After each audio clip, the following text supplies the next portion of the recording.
friendships, I'm just looking for the ring. I wake up, I brush my teeth. I wake up, I ball 2-3. I wake up like, ooh, that's me. Brand new car like, ooh, that's clean. Tracksuit pants, don't wear no jeans. I'm athletic, count up 100 like calisthenics. Talking about the bag, you got bad credit. New MX, we don't use debit. Calling, brand new deals, keep calling. Tell them bring them through, need all them. 4 whole kids still ballin'. I just get up and I zoom. I don't need proof on the proof. I be way up in the moon. I'm looking down on you. Hey nigga, I'm proud of you. Stack money a mile or two. I might go forever, go for eons. Front like you're on, you don't be on. Pull up in the Tesla, Elon. When I was a kid, I was a phenom. When I was a kid, I was a beast. I pull up, then I be gone. See ya. See ya. See ya. Be gone. See ya.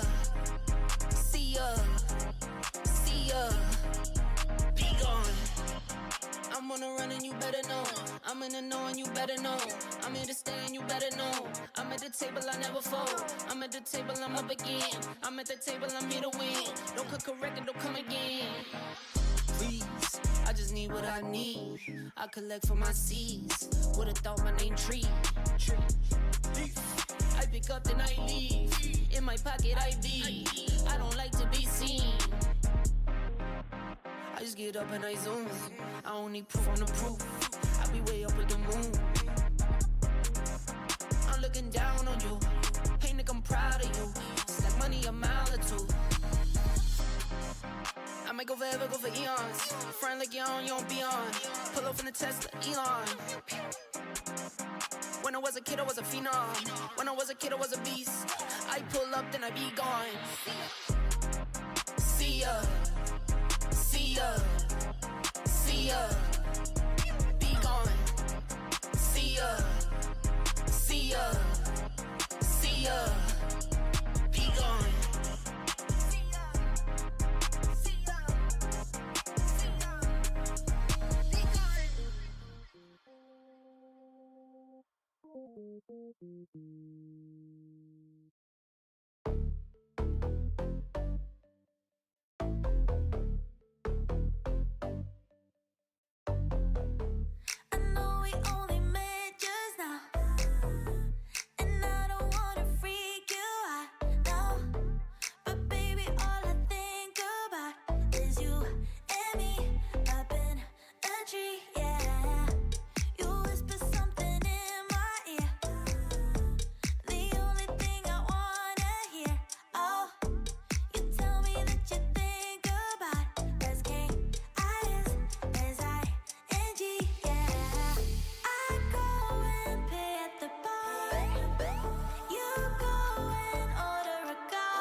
Initializing Lotus stream.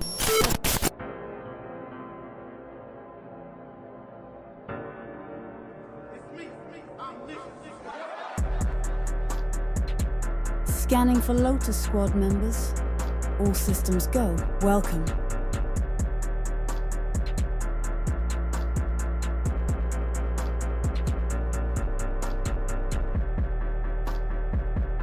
The Lotus stream will commence shortly. Stand by and prepare for immersion.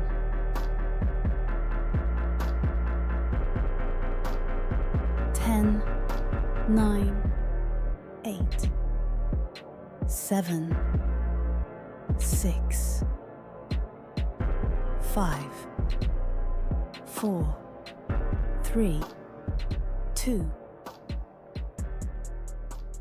1.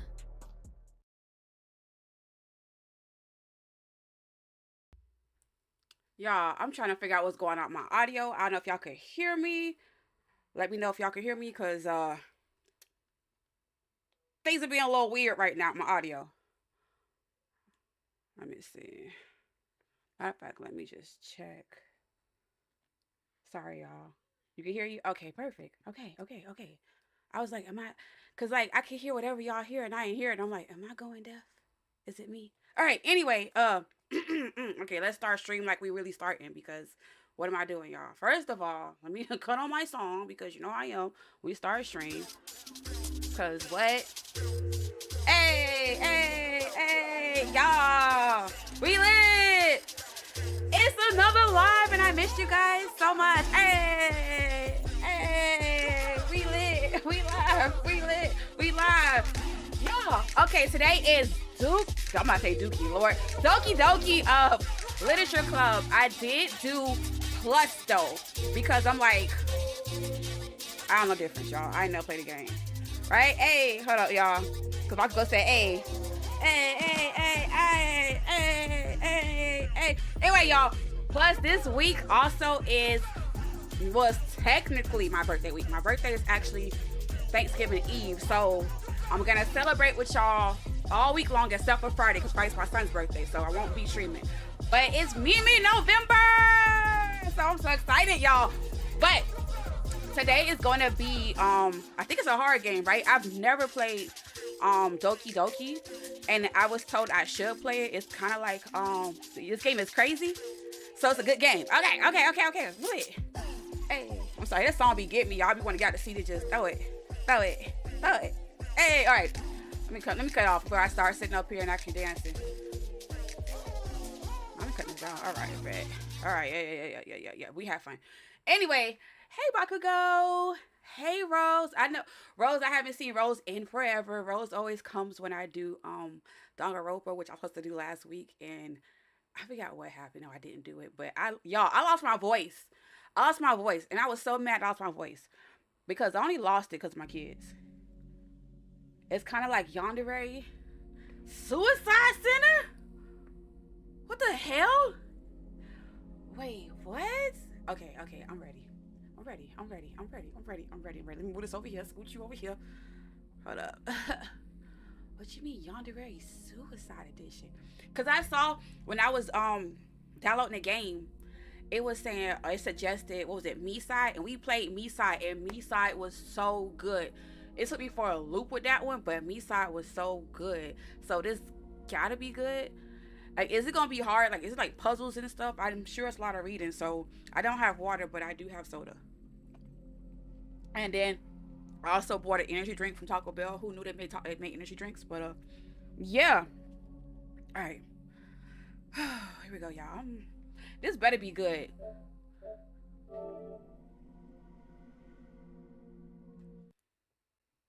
You make sure y'all can hear everything. I can hear. Y'all can hear. Then we goods to go. All characters in the game are over the age of 18. Okay, great to know that. Why would I need to know they're over the age of 18? This game is not suitable for children or those who are easily disturbed. Well, guys, I'm easily disturbed. I guess it's time to go ahead and hang it up. Because what? Okay. Individuals suffering from anxiety or depression may not have a positive experience playing this game.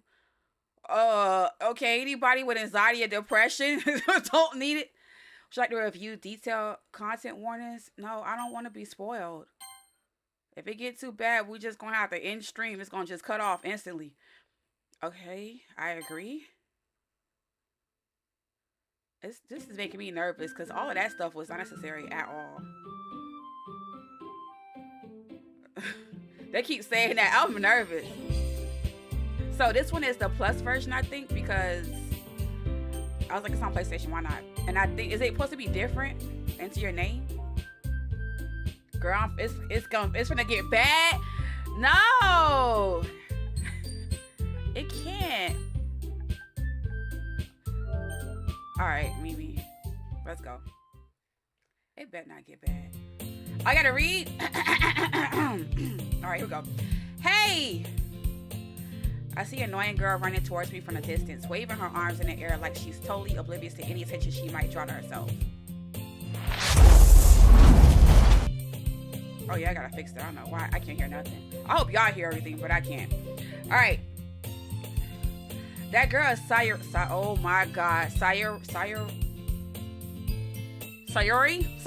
Maybe? Okay. But late in the game though, oh lord. My neighbor and good friend since we were children. You know, the kind of friend you never see yourself making today, but it just kind of works out because you know each other for so long. We used to walk to school together on days like this, but starting around high school, she would oversleep more and more frequently, and I would get tired of waking up. But if she's going to chase after me like this, I almost feel better off running away. However, I just sighed and idle in front of the crosswalk and let Sayori catch up to me. I overslept again. But I caught you this time. Maybe, but only because I decided to stop and wait for you. Oh, that was me. My bad. I gotta start reading. You said it like you were thinking about ignoring me. It was definitely given ignoring you. That's me, Mimi. Well, people stare at you for acting weird, then I don't want them to think we're a couple of something. Thank you for spamming the hearts. Fine. But you did wait for me after all. I guess you don't have it in you to be mean, even if you want to. Whatever you say, sorry. Yeah, like, it's given whoever our character is don't like you. Like, they don't care. We cross the streets together and make our way to school. As we draw near the streets, becoming increasingly speckled with other students making their daily commute. By the way, Mimi, have you decided on a club to join yet? A club? I told you already, I'm not really interested in joining any clubs. Me either. I ain't like clubs when I was in school. It's extra time I can go back home and go to sleep. I haven't been looking either. That's not true. You told me you would join a club this year. Did I? I'm sure it's possible that I did in one of our many conversations where I dismissively go along with whatever she's going on about. Damn. Why this person so rude? Sorry likes to worry a little too much about me, but I'm perfectly content just getting by on average while spending my free time on games and anime. Period. Well, I need to wake up. Wake up, Mimi. I was talking about how much I'm worried that you won't learn how to socialize or have any skills before college. You said period, Bakugo? I probably don't want to sit up here and go to no clubs. Your happiness is really important to me, you know. Oh, she got a crush? Is that what it is? It's giving a crush? And I know you're happy now, but I die at the thought of you becoming a NEET in a few years because you're not used to the real world. You trust me, right? Don't make me keep worrying about you. Aw. All right. I'll get a few clothes if it makes you happy. No promises, though. Will you at least promise me you'll try a little? Yeah, I guess I'll promise you that. Yay. Okay. Yeah, she's too happy for me. If that was my next door neighbor and she was talking this much, I'd be the same way. Like, girl, shut up. Whatever you say. Why do I let myself get lectured by such a carefree girl? More than now, I'm surprised I even let myself relent to her. Whatever. I guess seeing her worry so much about me makes me want to ease her mind at least a little bit, even if she does exaggerate everything inside her head. The school day is ordinary as ever, and it's over before I know it. As I pack up my things, I stare blankly at the wall. Hey, bestie. I'm looking at an ounce of motivation. Clubs? Sorry wants me to check out some clubs. You made it. Hey, bestie, appreciate it. I guess I have no choice but to start with the anime club. Hello. Wait, so she a part of the anime club? Is that what that is? Sayori? Sayori must have come into the classroom while I was spacing out. I looked around and realized I'm the only one left in the classroom. I thought I'd catch you coming out the classroom, but I saw you just sitting here and spacing out, so I came in. Honestly, you're even worse than me sometimes. I'm impressed. Damn. Not her being impressed by the fact that we spacing out more than she do. You don't need to wait up for me if it's going to make you late to your own club. Well, I thought you might need some encouragement, so I thought, know what? Well, that you could come to my club. Sayori? Yeah. There's no way I'm going to your club. Meanie. Sayori's a vice president of the literature club. Who want to go to the literature club?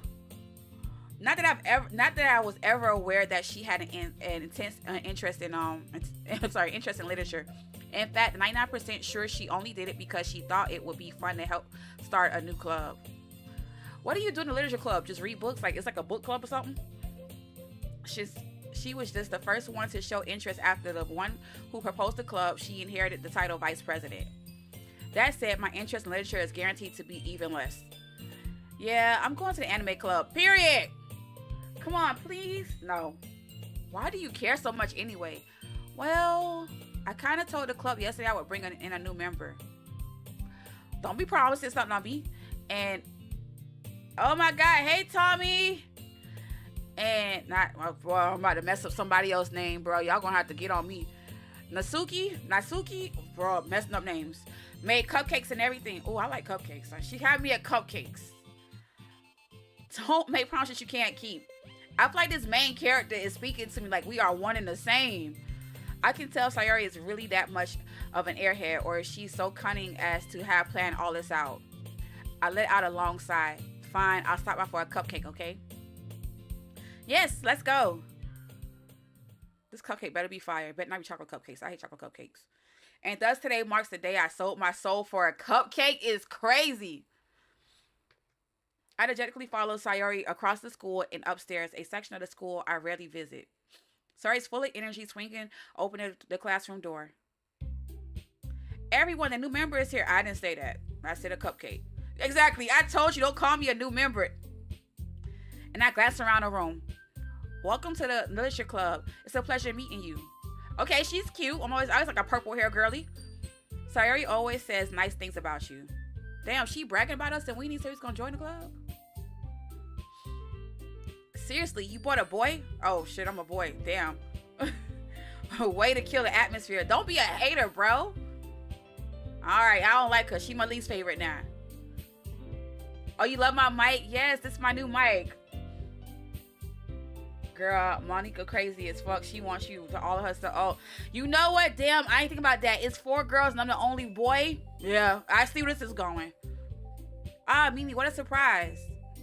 But she's a cutie. Welcome to the club. It's girl 3. So it's this one here with the ponytail. Well, yeah, the ponytail. All words escape me in this situation. This club is full of incredibly cute girls. I'm not gonna lie, okay? On a scale of 10s, you know, they all hitting it. They hitting it. They are really cute. I just don't like this one. Girl 2, she got an attitude. What are you looking at? Not you. If you want to say something, say it. Sorry. Oh, that's who Natsuki is, the one who made the cupcakes? My kind of party. All right, Tommy. The girl with the sour attitude, whose name is apparently, I'm saying names completely wrong. Natsuki is one I don't recognize. Her small figure makes it look like a first-year student. She's also the one who made cupcakes according to Sayori. Exactly. So why Sayori look like twins? I was like, wait, who the hell is this? She got a twin? They look just alike. You can just ignore her when she gets moody. Sayori says that quietly in my ear and turns back towards the other girls. Anyway, this is Natsuki. She's always full of energy. Lord help. That's what my Tommy. Don't say things like that. Okay, this is Yuri. Okay. Yuri, who appears comparably more mature and timid, seems to have a hard time keeping up with people like Sayori and Natsuki. I like Yuri. She's giving like the quiet, cute girl. Oh, well, it's nice to meet both of you. And it sounds like you already know. I want to call her Monica, but I know that's not what it is. Is it Monica? I think it's Monica, right? That's right. It's great to see you again, Mimi. I don't know you. Oh, now I bend over. Okay. Monica smiled sweetly. We do know each other well. We rarely talk, but we were in the same class last year. Monica was probably the most popular girl in the class. Smart, beautiful, athletic. She was given that. She was given. Basically completely out of my league. Damn. So having her smile at me so genuinely feels a little weird. You too, Monica. Come sit down, Mimi. We made room for you at the table so you can sit next to me.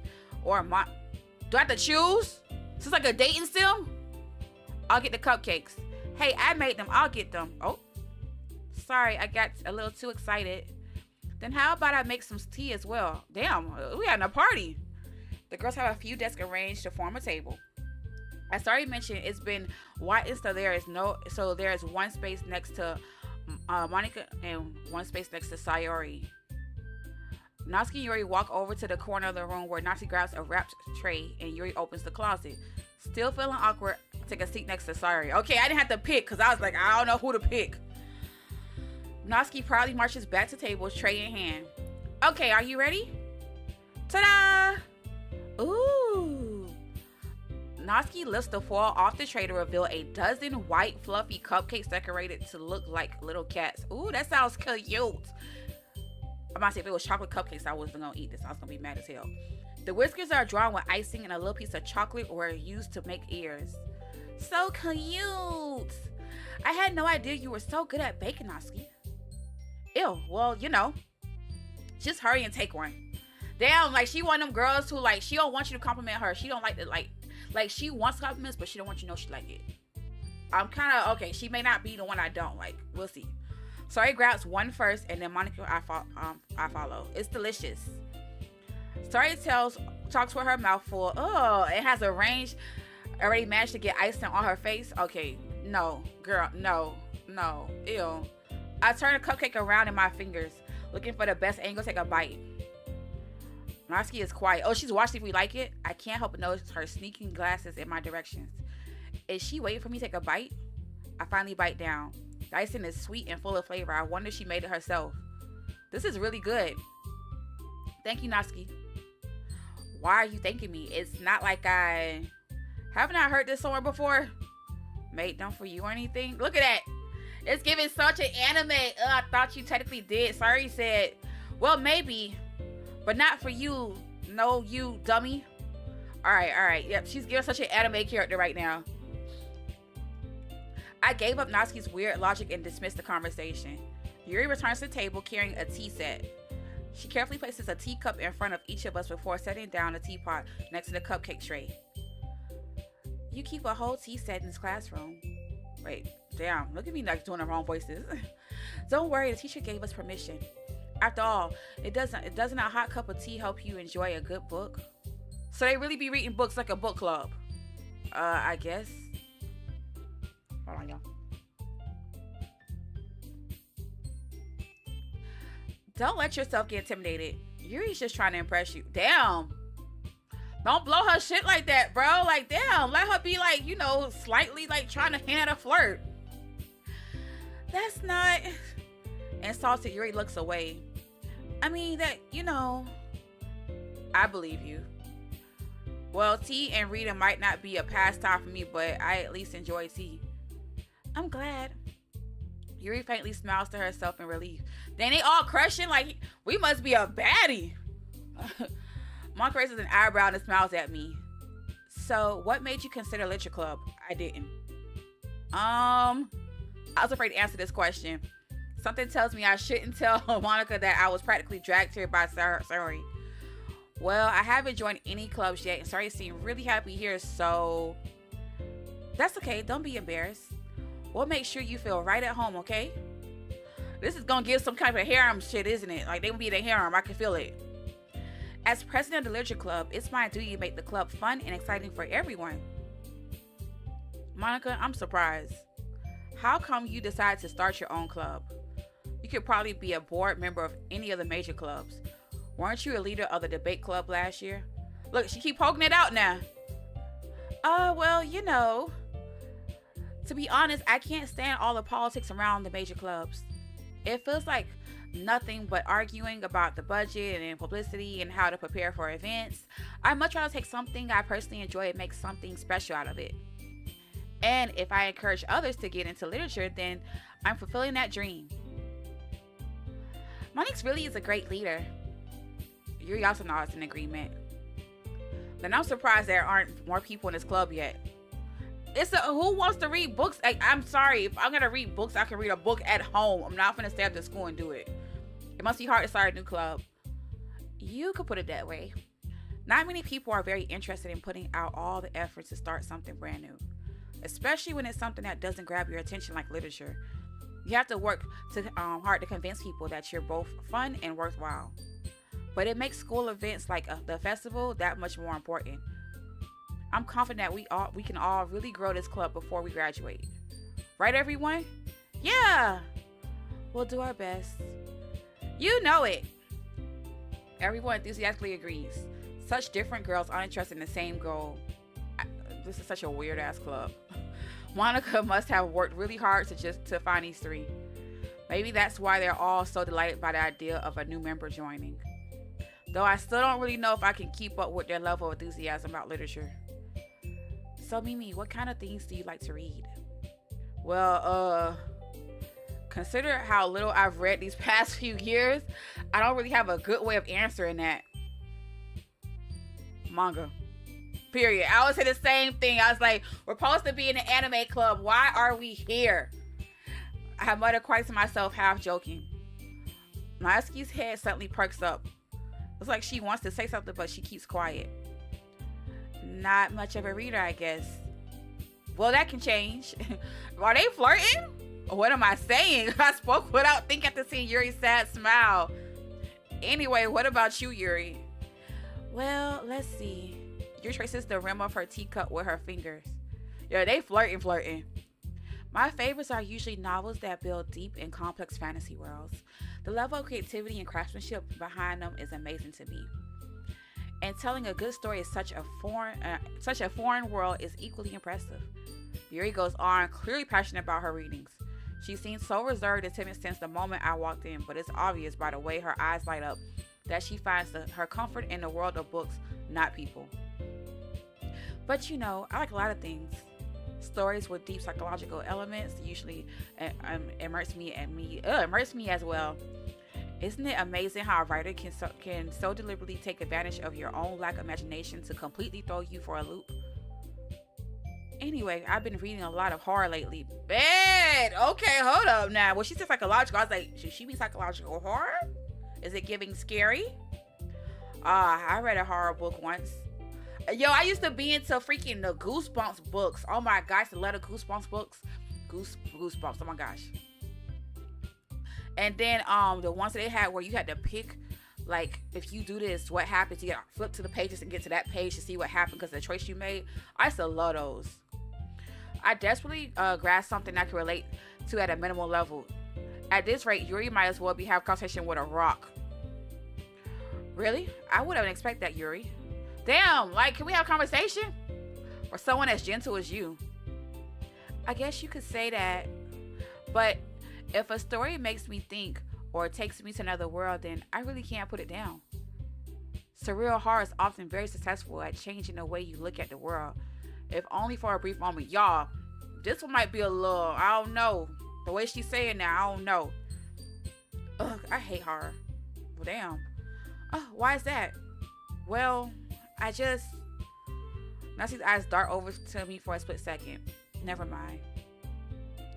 That's right, you usually like to write about cute things, don't you, Nasty? Dang, don't blow her spot. What? What gives you that idea? You left a piece of scrap paper behind last club meeting? Hey, bro, Tommy, you in jail yet? No, Tommy hasn't done anything crazy yet. Only thing Tommy said, it was his kind of party because it was 3 girls. Tommy behaving so far. It looked like you were working on a poem called Don't Say It Out Loud and Get Her Back. Fine. Your cupcakes, your poems. Everything you do is just as cute as you are. Damn, y'all stop it. It's already that she's short. Y'all give her short and cute. Story settles up behind Natsuki and puts her hands on her shoulders. I'm not cute. With the little cute face. Oh my gosh. Always behaving. Tommy. Only reason you've been behaving is because I was absent all last week. Let's not act like you don't misbehave. Tommy behave. I gotta go buy myself a lotto ticket. That's what I'm saying, Bo.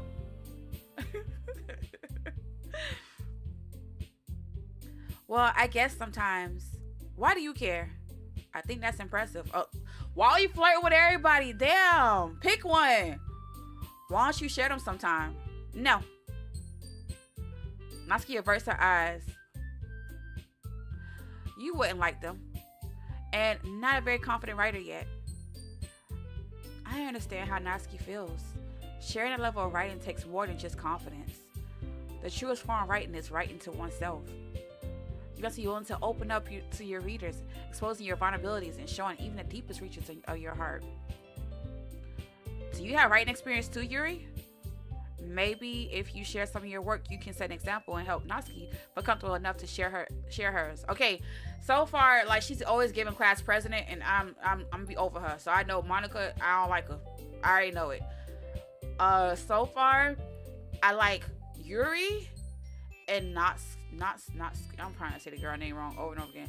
Natsuki, yeah, we're gonna call her Nat. We're like Nat. I guess it's the same for Yuri. Oh, I wanted to read everyone's poems. Yeah, she is airheaded. We all sit in silence for a moment. Look, she keep throwing it back. Okay, I have an idea, everyone. Natsuki and Yuri look quizzically at Monica. Let's all go home and write a poem of our own. No, why is she giving us homework? Hey, Bo. Yes, it has been a minute. Tommy, not W, Yuri. Okay. Well, because she keep trying to show us how short her skirt is. She ain't slick. The next time we meet, we all have to share them with each other. Hell no, I'm not getting it. That's why I don't want to do a club now. I'm not doing homework for a club. That way, everyone is even. Yeah, let's do it. Okay, sorry. Calm down. Plus, now that we have a new member, I think it will help us all get a little more comfortable with each other and strengthen the bond of the club. No. Come on now, Tommy. Tommy just happy that she sat up there and tried to throw it back. Isn't that right, Mimi? No. Monica smiles warmly at me once again. Hold on, there's still one problem. What's that? Now we're back at the rich topic of me joining the club. I bluntly come forth with what's been on my mind the entire time. I never said I would join this club. But she don't know. No, you know what? Y'all get on my nerves. Both of y'all together be side-eyed like, ooh. So Yuri may have convinced me to stop, but I never made any decisions. I still have other clubs to look at and also training my thought. Look how they looking at me. All four girls stare back at me with dejected eyes. But I'm sorry, I thought. Mimi. Bro, it couldn't have been me. I'd have walked out that door. Not my problem. You all, I'm defensive against these girls. I'm supposed to make a clear-headed decision when it's like this. Walk out the room. Duh. That's it. If writing poems is the price I need to pay in order to spend every day with these beautiful girls, no! Right. Okay, I decided then. No! I'll join the literature club. Bro, I would have walked out that door and wouldn't have cared. No, you're not giving me homework. One by one, the girl's eyes light up. Yes, I'm so happy. So wraps her arms around me, jumping up and down. Hey, it really did scare me for a moment. If you really just came for cupcakes, I would be super pissed. Damn. That makes it official. Welcome to Literature Club. Thanks, I guess. Okay, everyone. I think with that, we can officially end today's meeting on a good note.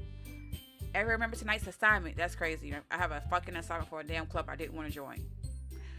Write a poem to bring to the next meeting so we can all share. I got a poem for y'all. What was it?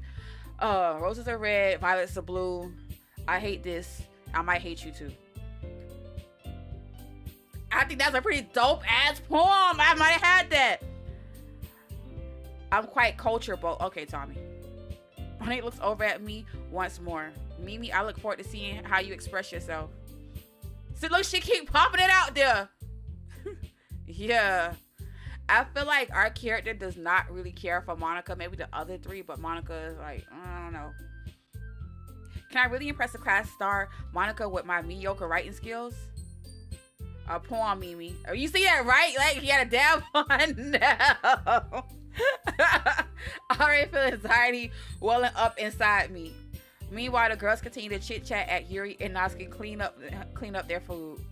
Hey, Mimi, since we're already here, do you want to walk home together? No! I feel like our characters told you over and over again they tired of you. That's right. Sorry, I never walk home together anymore because she's always stayed after school for clubs. Sure, might as well. Yay. Yay. With that, the two of us depart the club room and make our way home. The whole way, my mind wanders back and forth between the four girls. Why? Sayori. Nat. It's Nat. Forgot about that. Yuri. And of course, Monica. Will I really be happy spending every day after school in the literature club? Lord, vote! Vote! Talking about Tommy, you cultured in what? Jiggle physics? Alright. I just need to make the most of my successes, and I'm sure good fortune will find me. And I guess that starts with writing a poem tonight. If I had to write an actual poem, I'm telling you, it's going to be the one I made. Pick what you think your favorite club member would like. Something good might happen with whoever you... Okay. All right, so wait, who do we like? Who? Tommy said that. Oh my God, Tommy. Tommy and Boat. Like, both y'all can go in the trash, bro. Both y'all can go in the trash can, bro. Both. I'm done. Anyway, y'all, so who do we like, okay? I guess we only got three. It's either Sayori, Nat, or Yuri. I kind of like Yuri. What y'all thinking? How do I do this? Oh, I gotta pick one. Damn, Massacre sounds like a really good word. Portrait. Hop, small question. I just got here. I don't know. They didn't really give us much to go with. Oh, I'm just like, who was cute to you? I thought the purple hair one was cute because favorite color is purple. I'm not really putting much thought process in it. And she like horror stuff, and I play horror games. It feels like we got a connection. I don't know. You know what? We're gonna go with Yuri because it makes sense. Massacre. And misery. Oh, wait. No. How that work with that one? Okay.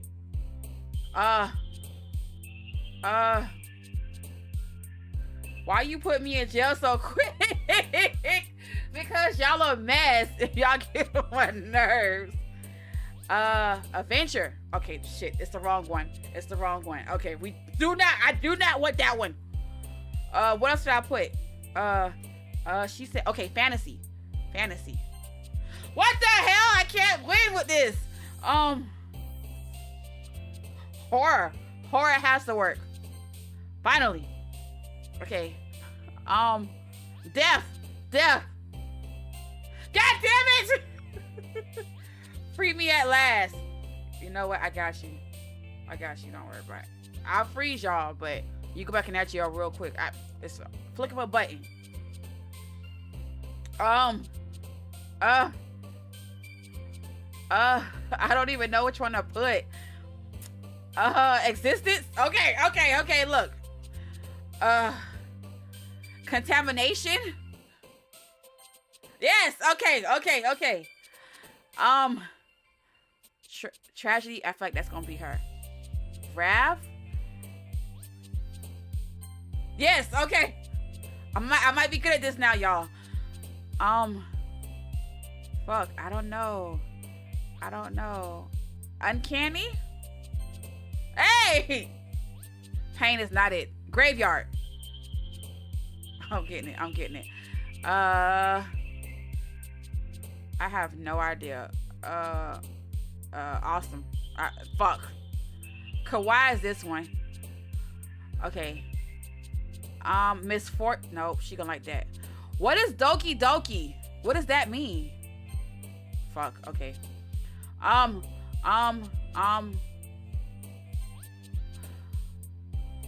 don't know what else to put. Anime I know is the middle one. Should I have tried to get everybody? I feel like I got everybody a good, like I hit all three of them. A tone? Okay, bet. Inferno? Okay. Yeah, you are really dark. Who like Lust? Yeah, she dark and she's sick.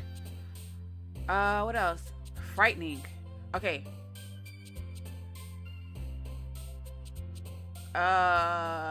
Melancholy? Okay, bet. All right, I think I did good. I think we got an interest, all right? This poem better sound amazing coming out my mouth. I'm telling you, if it don't, I'm gonna be mad. I'm gonna go, y'all. Good night, and don't forget to like the stream. Thank you, Bo. Good night. Glad to see you didn't run away on us. You think it's a heartbeat? I'm gonna have to Google that, because, like, what is Doki Doki? No, don't worry. This might be a little strange for me, but I at least keep my word. Well, I'm back at the literature club, unfortunately. I was the last to come in, so everyone else is already hanging out. Thanks keeping your promise, Mimi. I was not gonna come back to this. I don't even know why we're here. I hope this isn't too overwhelming of a commitment for you. It is! Making you dive headfirst into literature when you're not accustomed to it. Oh, come on. Like he deserves any slack. Damn, like, ease up on me, Nat. Sorry told me you didn't even want to join the club this year. I didn't. And I was forced to join this one because of cupcakes. And last year, too. Damn, you know too much about me. I don't know if you plan to come here and hang out or what. But if you don't take us seriously, then you won't see the end of it. Okay. Nat, you certainly have a big mouth for someone who keeps her manga collection in the club. Dang. Natsuki finds herself stuck between saying Monica and manga. Manga is literature. Swiftly defeated, Natsuki pops back into her seat. Don't worry, guys. Mimi always gives his best as long as he's having fun. He helps me with busy work without me even asking.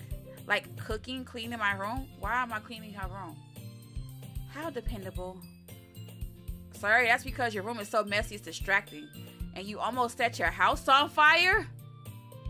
Is that so? You two are really good friends, aren't you?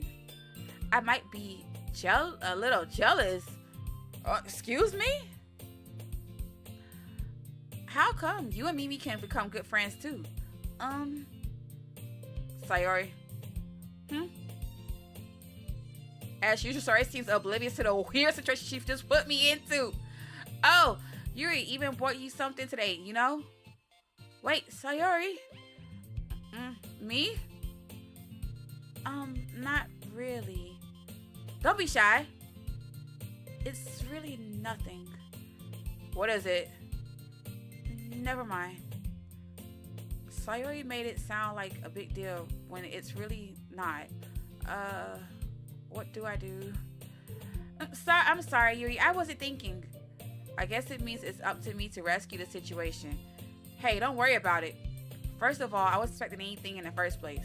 So any nice gesture from you is a pleasant surprise. You're making it worse. She's gonna be blushing like crazy. It'll make me happy no matter what.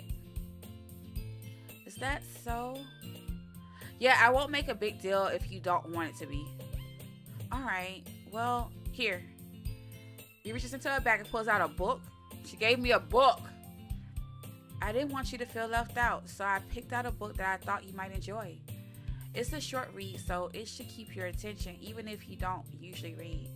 And we could, discuss it if you want. This is... How is this girl accidentally being so cute? I feel like Yuri is the cutest. I like her. She picked out a book she thinks I like, despite me not reading much. Yuri, thank you. I'll definitely read this. I enthusiastically take the book. Phew. Well, you can read it at your own pace. I look forward to hearing what you think. Now that everyone's settled in, I expect Monica to kick off some scheduled activities for the club. But that doesn't seem to be the case. Sayori and Monica are having a cheery conversation in the corner. Your face is already buried in a book. I can't help but notice her intense expression like she was waiting for this chance. Hey, Ro! Meanwhile, Natsuki is rummaging around in the closet. I'm really curious to talk to Yuri a little bit more, but at the same time, I would feel bad for distracting her from reading. I catch a glimpse of her cover of her book. It looks like the same book that she lent to me. More than that, she seems to be on the first few pages. She was trying to read the book with me at the same time. That's so cute. Crap. I think she knows me looking at her. She thinks another glance at me and her eyes meet for a split second. But the only makes her hide her face deeper in her book. Sorry, I was just spacing out. I'm under this sensing I made her uncomfortable. Oh, it's fine. If I was forced, then I probably wouldn't have noticed it in the first place. But I'm just rereading a bit of this, so that's the book that you gave me, right? Damn, why would you point that out? It's so awkward. hmm I wanted to reread some of it. Not for any particular reason. Just curious how come you have two copies of the same book.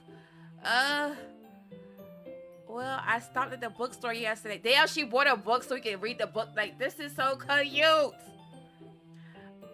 That's not what I meant. I mean, I just happened to buy two of them. I see. There's something fairly obvious here that Yuri isn't telling me, but I decided to let it go. I'll definitely start reading it soon. I'm glad to hear. Once it starts to pick up, you might have a hard time putting it down. It's very engaging and relatable story. Is that so? What is it about anyway? Well, just get together at this point. Y'all flirting too much. He closes the book and scans her eyes over the back. The book is titled Portrait of Markable? I already said that wrong. There's an ominous looking eye symbol on the front of the cover. She gave us some type of cult book? What the hell? Alright. I just wanted to make sure I don't accidentally give anything away. Basically, it's about this girl in high school who moves in with her long-lost younger sister. But as soon as she does so, her life gets really strange. She gets targeted by these people who escaped from a human experiment prison. What the hell? And while her life is in danger, she needs to desperately choose who to trust. No matter what she does, she ends up destroying most of her relationships and her life starts to fall apart. McDonald's Sprite almost took me out of the game today, y'all. I've been going to McDonald's to get a McDonald's Sprite and I haven't had one yet that had me with that, like, ugh.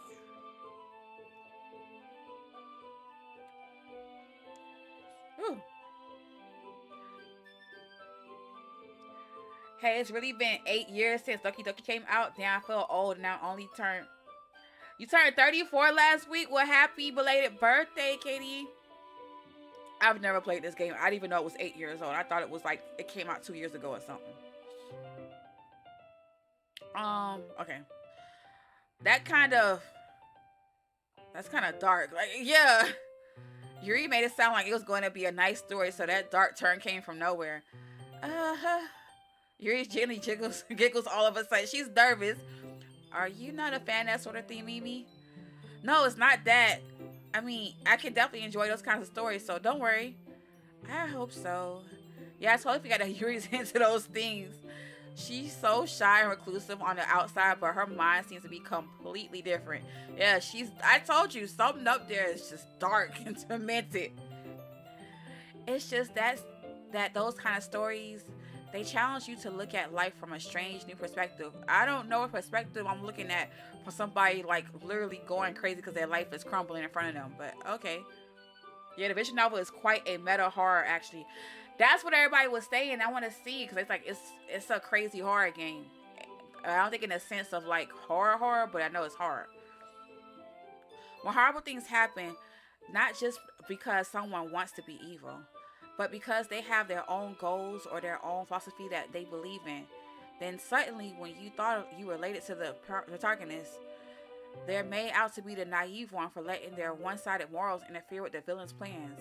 I'm always team villains, so I get it. I get exactly what she's saying. I'm rambling, aren't I? Not again. I'm sorry. Hey, don't apologize. I haven't lost interest or anything. Well, I guess it's alright then. But I feel like I should let you know that I have this problem. What problem? When I let things like books and writing fill my thoughts, I kind of forget to pay attention to other people. So I'm sorry if I end up saying something strange. What is she gonna say that's strange? And please stop me if I start talking too much. I really don't think you need to worry. That just means you're passionate about reading. The least I can do is listen. It's a literature club after all. That's true. In fact, I might as well get started reading it right. You don't have to. What are you saying? Just a moment ago you said you were looking forward to it. Let me just get the book. Quickly retrieve the book that I had put in my bag. Alright, it's fine if I sit here, right? I'm reading wrong people. I slip into the seat next to Yuri. It's hard to sit here and try and do voice acting. Yeah. Are you sure? You seem a little apprehensive. I'm sorry. It's not that I don't want you to. It's just something I'm not very used to. That's it. Reading in company with someone. I see. Well, just tell me if I end up distracting you or anything. Alright. Open the book and start the prologue. I still understand what Yuri means about reading in company. It says if I can feel her presence over my shoulder as I read. It's not a particularly bad thing, maybe a little distracting, but the feeling is somewhat comforting. Yuri's in the corner of my eye. I realize that she's not actually looking at her own book. I glance over. It looks like she's reading from my book instead. Sorry. I was just... Yuri, you're really apologizing a lot, don't you? I do. I don't really mean to. Sorry. I mean... like, bro, crazy. Here, this shit worked, right? I sat at my desk until it's up against Yuri's, then hold my book more between the two of us. Bro, she has such a bad crush on him. Oh my god, I feel for her. I suppose so. Yuri timidly closes her own copy. Once we each lean in a little bit, our shoulders are almost touching. They're having a little moment. I feel like my left arm is in the way, so instead I use my right hand to hold the book open. I guess this makes it kind of difficult to turn the page. Here. Look how cute! She takes her left arm and holds the left side of the book between her thumb and forefinger. I'll do the same with my right arm on the right side of the book. That way I turn the page and Yuri slides it under her thumb after it flips to her side. But in holding it like this, we're huddled even closer together than before. It's actually kind of distracting me. I don't know why y'all sharing a book and y'all had the same book. It's as if I can feel the warmth of Yuri's face as she's in the corner of my vision. Are you ready? To turn the page? Sorry. Anyone got any dad jokes for books? I've never heard a dad joke for books. Okay, how about this? Go Google one and come back and see. Let's see how funny it is. I think I got a bit distracted for a second. If Danger was in here, Danger would have a good dad joke. I glance over at Yuri's face again and our eyes meet. I don't know how I'll be able to keep up with her. That's okay. And keep us having our hearts. You're not as used to reading, right? I don't mind being patient if it takes you a bit longer. It's probably the least I can do. Why are y'all sharing a book? Since you've been so patient with me.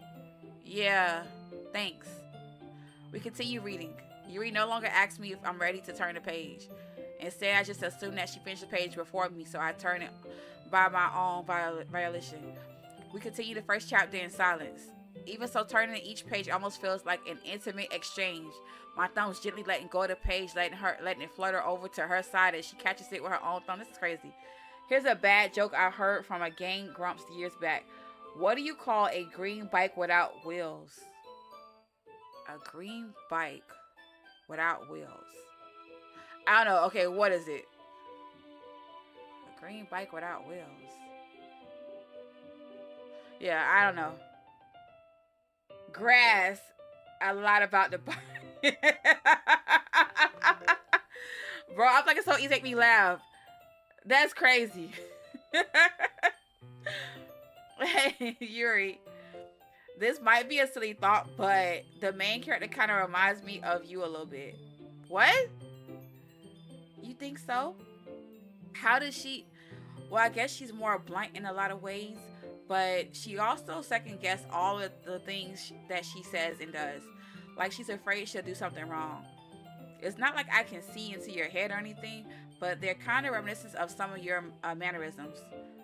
I see. Yuri remains silent for a moment, but Mimi, that's probably a terrible thing to have in common with her. That's so embarrassing that you think that. Wait, Game Grumps was reading a bunch of bad jokes while playing Kirby's Epic Yarn. Wait, did you hear any other crazy ones? Cause like y'all know, like I really do like dad jokes. At one point, when we had a couple of us on here would always do. Well, I wouldn't do dad jokes because I personally can't even think of them. Did I just lose sound? I did. Hold on, y'all. Oh, that's my fault. I'm such a bot. I'm sitting here scratching and I just turn the volume down. But anyway, I'm not good at it. But we had, I think it was like 3. It was Slim, Patrick, and Danger. They would go for hours while I'm streaming and just go back to back to back to back with the dad jokes. We gotta start doing that more often because that stuff is so funny. Wait, I didn't mean it in a bad way or anything. Sorry, I really don't know you were self-conscious about that sort of thing. How did you not know that? I guess I more meant that it's kind of cute. Okay, let's see. A construction worker walked into a bar with asphalt under his arms. Oh, a beer please and one for the road. That's funny. That one's funny. I like that one. What are you saying all of a sudden? Uh-oh. Look at Monica. Okay, everyone. Like, she's like, y'all been getting a little too cute over here. Calm it down. I think it's about time we share today's poems with each other. We might not have enough time if we wait too long. Yuri exhaled spare from finishing her thought. Is that all right, Yuri? You look kind of down. I'm sorry if you haven't been looking forward to this. It's not. It's fine. Releases her hand from the book, causing it to close on top of my thumb. Alright. I guess I'll do some more reading tonight. Or would you prefer I only read with you? I guess I don't have too much of a preference either way. In that case, I'll read a little more tonight. It'll be more fun to read with you after it picks up a bit, you know? That's good reasoning. In that case, feel free to finish the first 2 chapters in your own time. Alright. I stand up. I make a mental note of where I left off in the book, then slip it into my bag. By the way, did you remember to write a poem last night? And did. I don't know why you gave me homework, but I did it. Yeah. My relaxation ends. I can't believe I agreed to do something so embarrassing. I couldn't really find much inspiration since I've never really done this before. Well, now that everyone's ready, why don't you find someone to share with? What? What you mean share with? I can't wait. Sayori and Monica enthusiastically pull out their poems. Sayori is on a what? Wrinkled sheet of loose leaf torn from a spiral notebook. On the other hand, Monica wrote hers in a composition notebook. I can already see Monica's pristine handwriting from where I sit. Nasu Yuri reluctantly comply as well, reaching into their bags. I did the same myself. Alright, so who I'm finna read this to? Who should I show the poem to first? I guess I should go with Yuri because we're having like this whole intimate moment today. So let's try that. Yuri seems most experienced, so I should start with her. Maybe I shouldn't have because that poem can't be good. I can trust her opinion to be fair. As Yuri reads the poem, I notice her eyes lighten. Exceptional. What was it? Did I say that out loud? Yuri first covers her mouth but then ends up covering her whole face. He's going to hate me. Really didn't do anything wrong, Yuri. I guess you're right. What am I getting so nervous for? Yuri takes a deep breath. So, what kind of writing experience do you have? Your use of imaginary metaphors indicate you've written a lot of poetry before. Where? Really? Wow, that's a huge compliment coming from you. This is actually my first time, really. Huh? Yuri says to me blankly and then looks at my poem again. Did I do good? Well, I know that. I just meant, Yuri shows off, unable to find an excuse. Places her fingers along the words in the poems as if breaking it down more thoroughly. I'm not spoiling anything about Monica herself quite yet, but you'll find out soon enough after you attempt any route that isn't. Who said that? Bakugo already like Bakugo didn't spoil it. Bakugo was like, yeah, Monica really wants you. You could tell she keep popping her booty cheeks at us. Like every time you see her, she pop it to the right. Like, yeah, okay. This is the reason I was able to tell. This is just, it's just that there are specific writing habits that are usually typical of new writers, and having been through that myself, I kind of learned to pick up on them. I think the most noticeable thing I recognize in new writers is that they try to make their style very deliberate. In other words, they tend to pick a writing style separate from the topic matter, and a form fits the two together. What? This is a long stuff. Like a lot. Is the poem good or bad? She just said it was good. Now it's saying it's bad. The end result is that both the style and the expressiveness are weakened. Once Yuri finds her train of thought, it's as if her demeanor totally changes. Anything crazy happen yet? Nope. So far, we've been flirting with Yuri. I feel like she's the one. She's our wifey to be, because we both seem to be a little bit demented. And that's where we at right now. Once Yuri finds her train of thought, it's as if her demeanor totally changes. Her stammering is completely gone, and she sounds like an expert. Of course, that's not something you can be blamed for. There are so many different skills and techniques that go into writing even a simple poem. She's just rambling at this point. Not you just finding them and building them, but getting them to work together is probably the most challenging part. It might take you some time, but it all comes with practice and learning. I should know it to somebody else, because baby, what? I hope that everyone else in the club gives you valuable feedback. Natsuki can be a little bit biased though. Biased how? Well, never mind. I shouldn't be talking about people like that. Sorry. It's fine. I'm not sure if Yuri's apologizing to herself, to me, or to, I'm gonna call her Nat again. Do you mind if I read your poem now? Please do. I'll just share my thought process behind it. Oh, Lord, no. I liked Yuri, but I feel like Yuri's a little bit of a rambler. Yuri smiles dreamily as if there's a rare opportunity for her, which itself is kind of funny. I thought, isn't this supposed to be a literature club? All right, how am I gonna read this? Ghost under the light. The tendrils of my hair illuminate beneath the amber glow. Bathing. It must be this one. The last remaining streetlight to have withstood the test of time. The last yet to be replaced by the sickening blue-green hue of the future. I bathe, calm, breathing air of the present but living in the past. The light flickers. I flicker back. Huh? Monique initiate and take her out. Are we senpai? Is that what it is? You know what? I didn't even think about that. I guess we are senpai. Alright, I'm sorry. I have such terrible handwriting. Her handwriting was pretty as fuck, because I know Muslim nothing like that. What? I was thinking that at all. I didn't know what the hell your story is about, but cool. But it took you a long time to read. I couldn't read it because it was really good cursive. Well, I just don't read script very often. I actually think your handwriting is pretty. That's a relief. Also, I like the poem. Even though it's short, it was really descriptive. It wasn't too short. I usually write longer poems. Not at all. I'm really glad you like it. I'll be honest, since it's our first time sharing, I wanted to write something a little more mild. Yo, I bet her poems are like freaking, almost said Albert Einstein. Oh my gosh. Why can't I think of his name? Oh, I can't think of his name. He's like my favorite poet. It'll come to me, but the one, Edgar Allan Poe. I bet her poems are like that dark. Something easy to digest, I suppose. Are you into ghosts, Yuri? Mm-hmm.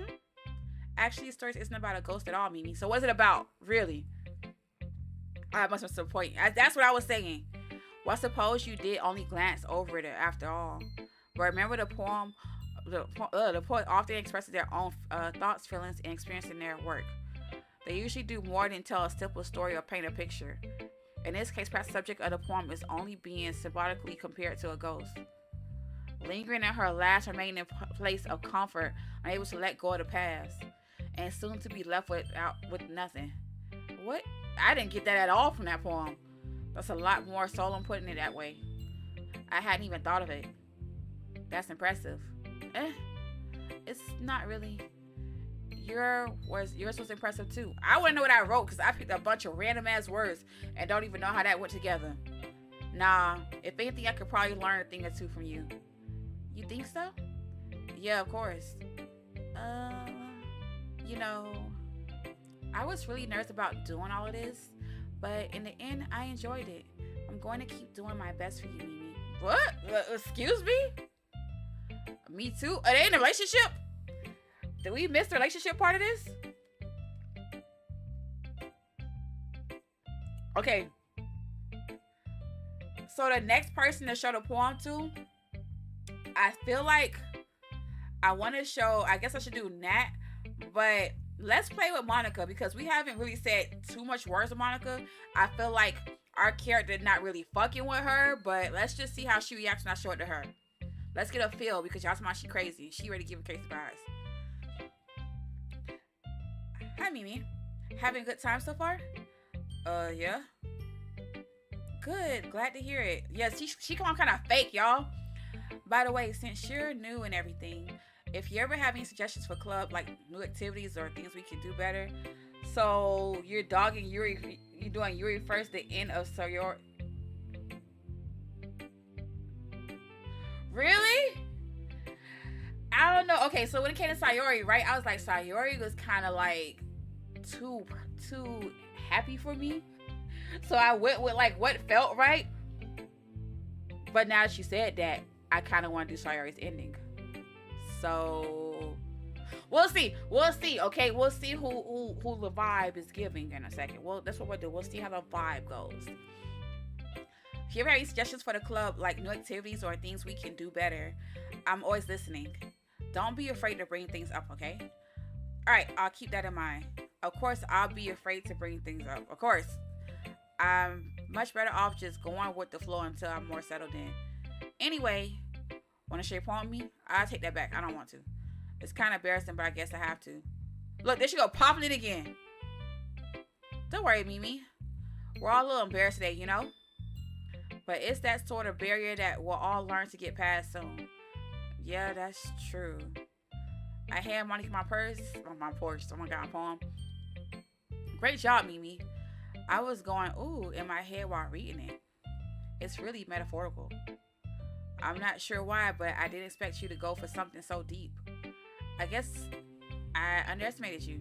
I really don't like her. It's easiest for me to keep everyone's expectations low. That way, it always counts when I put in some effort. That was me in school. You say I should go for Sayori next? Okay. So, Sayori's too happy. And spoiler alert, she's supposed to be masking her depression with a happy attitude. Didn't get that. And this thing warns you about depression. Now, Yuri was given depression, anxiety, something going on there. Sayori, I didn't catch that one. Okay. Oop, Mimi hasn't seen the dark stuff yet. Y'all make me nervous. Okay, look, let's hurry get to this dark stuff. Let me hurry get there. That way it always counts when I put in some effort. That's not very fair. Well, I guess it worked anyway. You know that Yuri likes this kind of writing, right? That's what I was saying. It was for Yuri. It wasn't for you. Writing is full of imaginary and symbolism. Unlike Sayori, who likes using simple and direct words to describe happiness and sadness.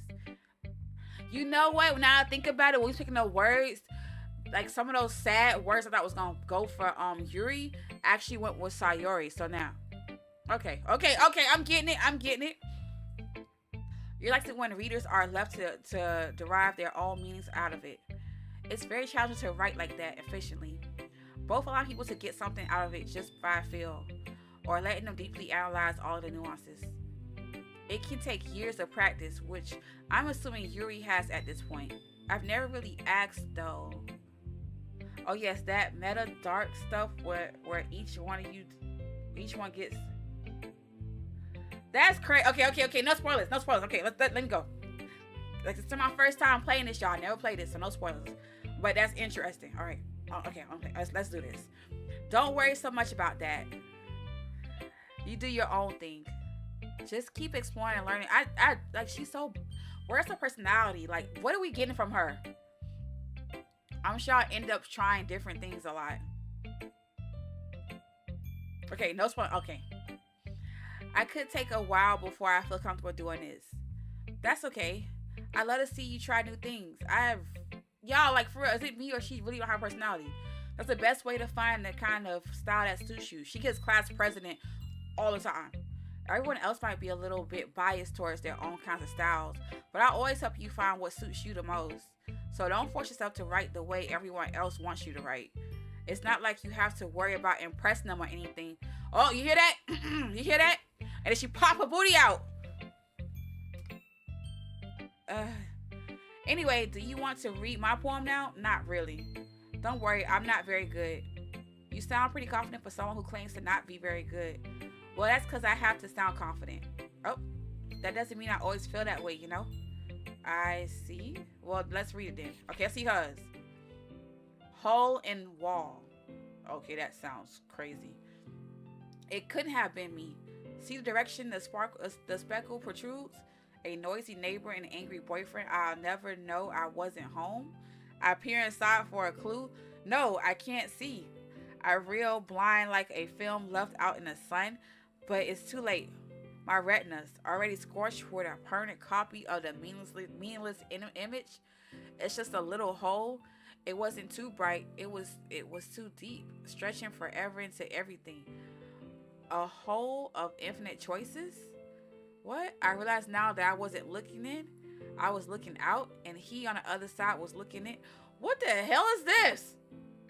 The ghost one was already throwing me, but this is like, what the hell you got going on over here? Trying to keep my mouth and shut on spoilers such a butter lips when it comes to that. So it's hard to hold it. I didn't know someone hadn't got to the. Oh, it's just me. I've never played this game before, so we'll see. Like, I don't know anything about it at all. I just heard it was like an anime visual novel that was a horror game. I love visual novels anyway. Reason why I chose Sorry After, because it makes you immediately. Oh, okay. So what do you think? It's very freeform, if that's what you call it. Sorry, I'm not really the right person to ask for feedback. It's okay. I didn't know what the hell that was about. Yes, the kind of style has gotten pretty popular nowadays. What was that poem about? Looking into a hole, burning your retinas? What the hell? That's it. A lot of poems have been putting emphasis on the timing between words and lines. When performed out loud, it could really be powerful. What was the impression behind this one? Well, I'm not sure if I know how to put it. I guess you could say that I had some kind of, epiphany recently. It's been influencing my poems a bit. What's an epiphany? Yeah, something like that. I'm kind of nervous to talk about deep stuff like that because it's kind of coming on strongly. What? Maybe after everyone is better friends with each other. Anyway, here's Monica's writing tip of the day. Should I say something about... If it's not going to spoil the whole thing, sure. Sometimes when you're writing a poem or a story, your brain gets too fixated on a specific point. If you try so hard to make it perfect, then you'll never make any progress. Just force yourself to get something down on paper and tidy it up later. Another way to think about this is, if you keep your pen in the same spot for too long, you'll just get a big dark puddle of ink. So just move your hand and go with the flow. That's my advice for today. Thanks for listening.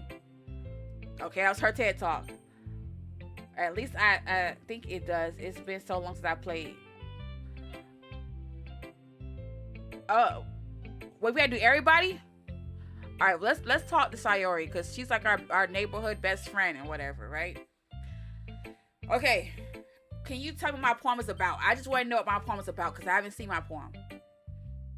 It's a good poem, Mimi. Are you sure it's your first time? Of course. It's not that good. Am I the kind of guy who would be writing poems in his spare time? Yeah, I guess you're right. But that's why it's impressed me.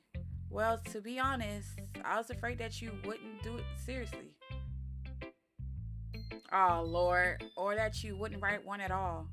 I'm really happy just that you wrote one. It just reminds me of how you really are part of the club now. Not to mention the fact that I'm standing in front of you in the club room, right? Well, of course, I'm not really into it yet, but that doesn't mean I'll break my promise. See, it's like I said before, Mimi. Deep down, you're not selfish at all. Damn, I ain't never said I was selfish. I just didn't want to be a part of the damn thing. Hold on, y'all. I need a lip gloss break real quick. My lips feel dry. God, I'm gonna worry about.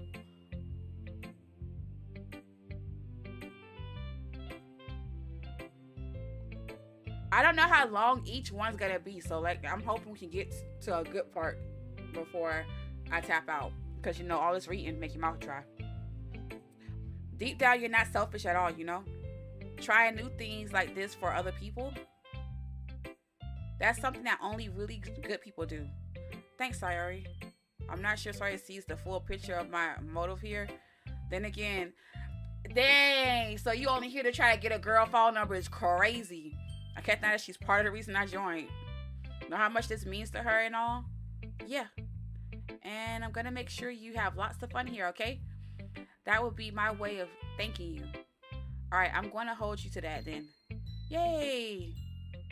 Now you read my poem too, right? Okay, what her poem? Don't worry. I'm really bad at this. We'll see about that. Okay, what's this? Dear sunshine, the way you glow through my blinds in the morning, it makes me feel like you miss me. Kissing my forehead to help me out of bed, making me rub the sleep from my eyes. Are you asking me to come out and play? Are you trusting me to wish away the rainy days? I look above, the sky is blue. It's a secret, but I trust you too. But if it wasn't for you, I could sleep forever. Okay. But I'm not mad. I want breakfast.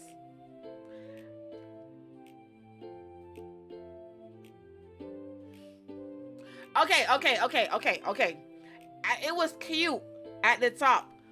And then the bottom was like, what the hell? Alright, I get the depression. I see it. That line is, if it wasn't for you, I could sleep forever. Yeah. Sayori, this is just a guess, but did you wait until this morning to write this? No, just a little bit. You can't answer just a little bit or to a yes or no question. Forget to do it last night. Well, at least this makes me feel a little better about myself. Don't be mean. I still tried my best. Yeah.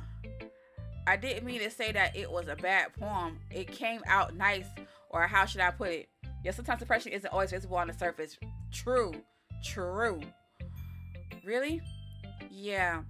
Especially that last line. I made eggs and toast. Okay. Even though you were late to school, it's bad to skip breakfast. I get all cranky. Well, I guess there's no point in arguing. Anyway, thanks for showing me. This was so much fun. Monica's the best. Why are you saying that? Yeah? But next time I won't forget. And I'm gonna write the best poem ever. Well, I guess I look forward to it. So we gotta show everybody the poem? Oh, somebody wanna laugh. And she hates us. Well, it's about what I expected from someone like you. Damn, it's a little blunt. Well, excuse me. It's not like I said it was bad. I just didn't invoke any emotions. So basically, it's not cute enough for your taste. Do you want to get smacked? Damn! Aggressive much? I'll pass. Well, anyway, I guess I need to show you mine. Not that you like it. What in the hell? This is the shortest poem out of all of them. Eagles can fly, monkeys can climb, crickets can leap, horses can race, owls can seek, cheetahs can run. Eagles can fly, people can try, but that's about it.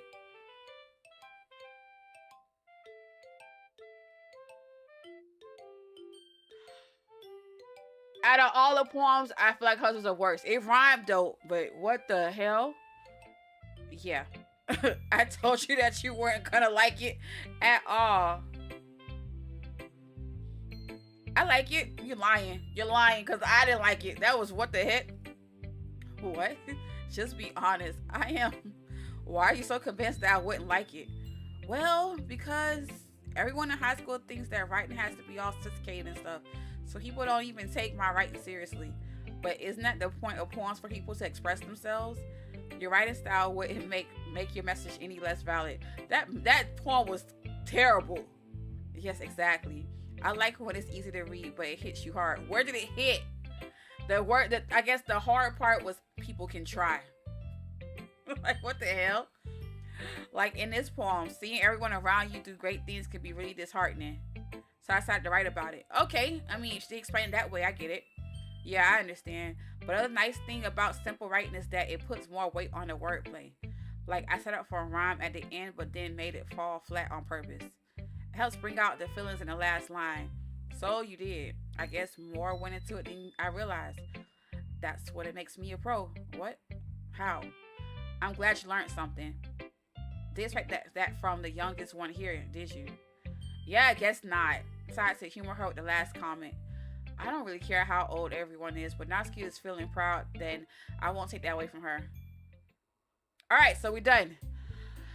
Who are you telling with the few? Good God, I'm tired. I guess that's everyone. I glanced around the room. There was a little more stressful than I anticipated. It's as if everyone is judging me from my mediocre writing abilities. Even if they're just being nice, there's no way my poems can stand up to theirs. This is the literature club after all. I sigh. I guess that's what I end up getting myself into. Across the room, Sayori and Monica are happy and chatting. They always chat together, those two. My eyes stand on Yuri and Natsuki. They're gingerly exchanging sheets of paper, sharing their respective poems. As they read in tandem, I watch each other's expressions change. Natsuki eyebrows furrow in frustration. Meanwhile, Yuri smiles sadly. What's with this language? Did you say something? Oh, it's nothing. Natsuki suspiciously returns the poem to the desk with one hand. I guess you could say it's fancy. Thanks. Yours is cute. Cute? Did you completely miss the symbolism or something? It's clearly about the feelings of giving up. How can that be cute? I know that. I just meant the language, I guess. I was trying to say something nice. Wow! She just could say your poem was nasty. You mean you have to try that hard to come up with something nice to say? Hey, Kat, what are we doing tonight, my good peoples? Kat, we're chilling tonight. We're chilling today. We're doing this. Tomorrow's another chill day. Friday, I'm not streaming, and then Saturday is the birthday stream. So I'm gonna play hard games on that. You said help? What? Help what, Bakugo? Thanks, but it really didn't come out nice at all. Well, I do have a couple suggestions. If I was looking for suggestions, I would have asked someone who actually liked it. Damn. Which people did, by the way. Sorry, like it. Cat's here? Oh, Lord. And Mimi did, too. So, based on that, I'm gladly give you some suggestions on my own. Wow. First of all, excuse me.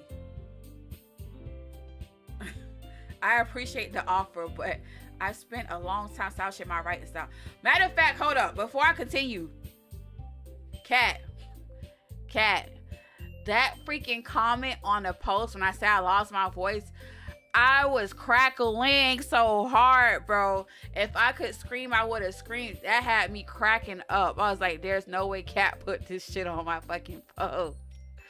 I'm like, I genuinely lost my voice, and here you go with the comments. Oh, Kat, I want to put you in jail just for that. Like, that had me cracking up. Alright, I don't expect to change anything soon. Unless, of course, I come across something particularly inspiring. Which I haven't yet. And Mimi liked my poem too, you know. Dang, they fighting. He even told me he was impressed by it. They finna get mad. Oh, I didn't realize you were so invested in trying to impress our new member, Yuri. That's not what Yuri stands up as well.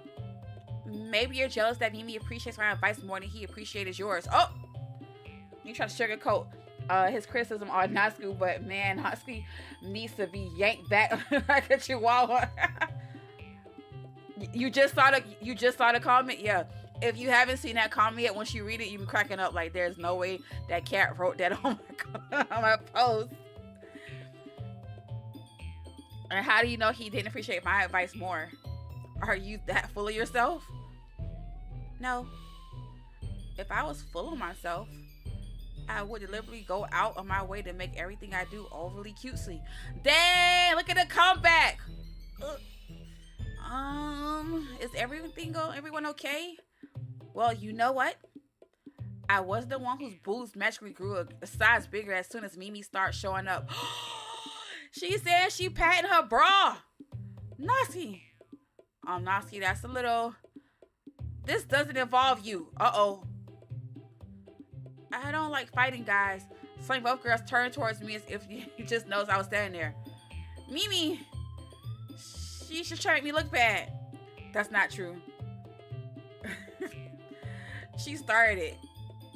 If she could get over herself and learn to appreciate the simple writing is more effective, then this wouldn't have happened in the first place. What's the point of making your poem all for no reason? This means just shit. The meaning should jump out at the reader, not forcing to have to figure it out.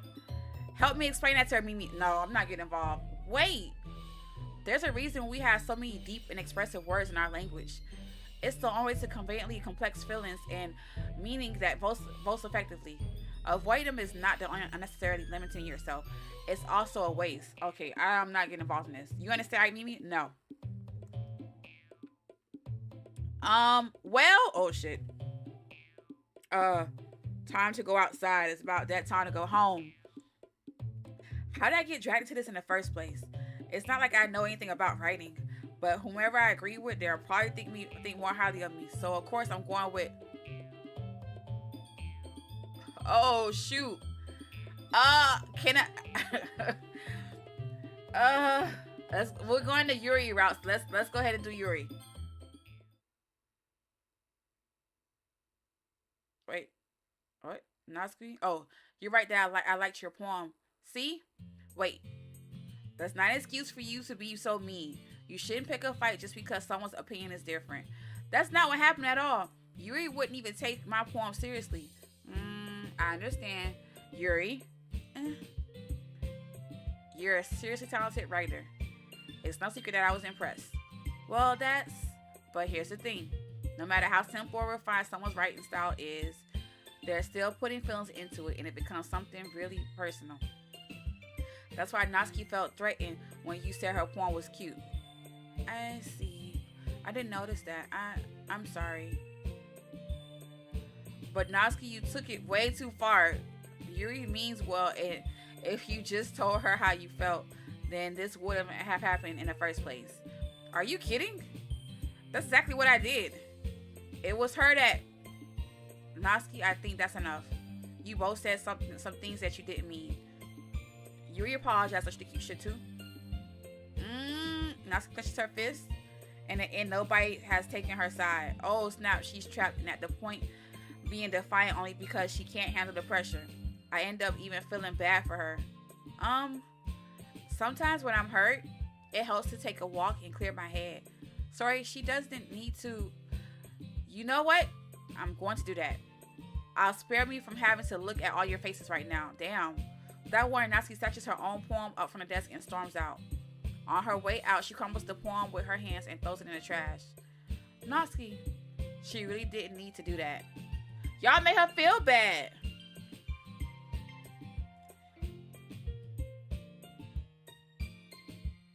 Across the room, Yuri has her chin buried in her hands while she stares down at her desk. I gingerly approach her to sit in an adjacent chair. Everything alright? I'm so embarrassed. I can't believe I acted like that. You probably hate me now. Why would I hate you? No, Yuri. How could anyone not have gotten frustrated after being treated like that? You handled it as well as anyone could. I don't think any less of you. Well, alright, I believe you. Thanks, Himi. You're too kind. I'm thankful to have you as part of this club now. It's nothing. One more thing. That one last thing Natsuki said about, I would never do anything so shameful. So, what thing did Natsuki say? Why would you make her say it? Well, never mind that. I'm gonna make some tea. Good idea. Make enough for more than one person, okay? Yeah. That's so embarrassing. Okay, everyone? It's about time for us to leave. How did you all feel about sharing poems? It went terrible. It was a lot of fun. Well, I say it was worth it. It was alright, well, mostly. Mimi, how about you?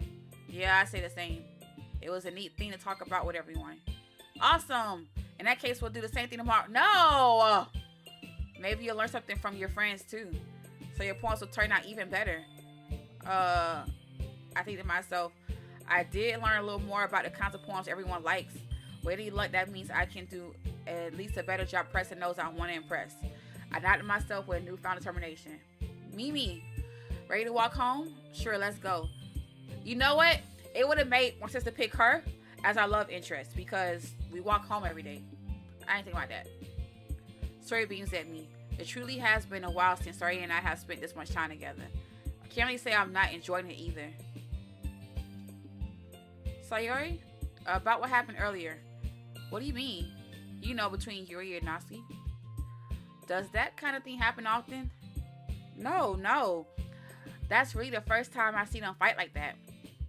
Honestly, they're both wonderful people. You don't hate them, do you? No, I don't hate them. I just want your opinion, that's all. I can see why they make good friends with you. Phew. You know, Mimi, it's nice that I get to spend time with you in the club. But I think seeing you get along with everyone is what makes me the happiest. And I think everyone really likes you too. That's... Every day is going to be so much fun. Sigh. It looks like Sayori still hasn't caught on to the kind of situation I'm in. Sure, being friends with everyone is nice, but does it really need to stop there? We'll have to see what the future holds, Sayori. Press her on her shoulder. I said that more to myself than to her, but it's easy to use Sayori as an internal monologue sometimes. Okay. Yeah, let's do this. Man. Here we go. Alright, we're gonna go for Yuri because we already all started, so I have no idea how to do this. Maybe disoriented? Yeah, okay.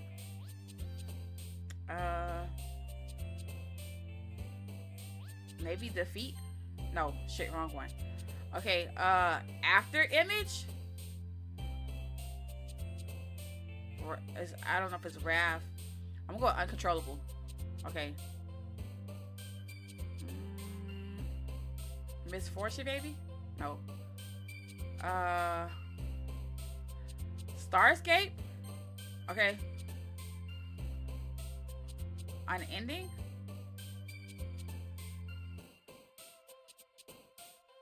Intellectual? Okay, yeah, I got this.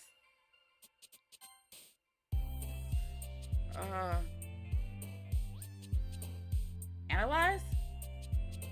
Her words are like, I never know what hers is. I want to go with dark stuff, but dark stuff also triggers Sayori. So it's like, okay. Inferno?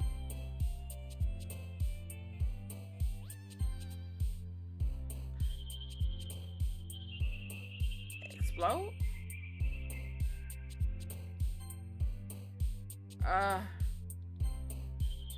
Dang, oh, she's gonna like it. That's crazy.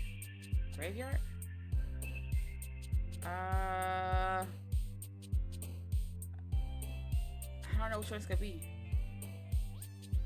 Summer, spinning, laugh, amazing, comfort, email. Let's try email.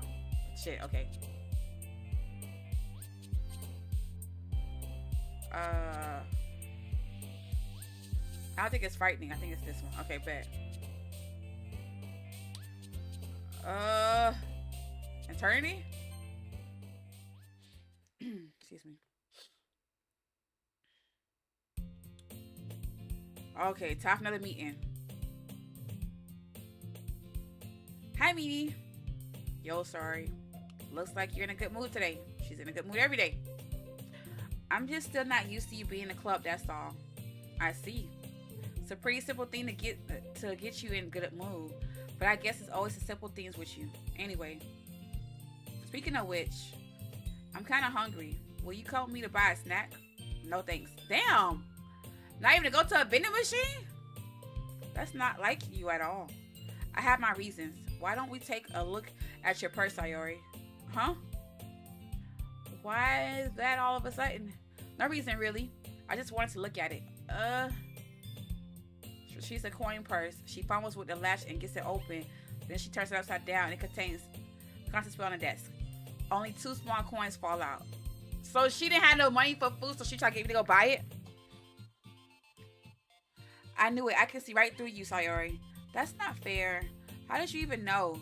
It's simple. If you had enough money in the first place, you wouldn't have bought a snack before coming to the classroom. So either you're not hungry and want an excuse to take a walk, or you plan to conveniently forget that you spent all your money so that I would lend you some. But there's one more thing. You're always hungry. Damn! And so that only leaves the one option. I give up.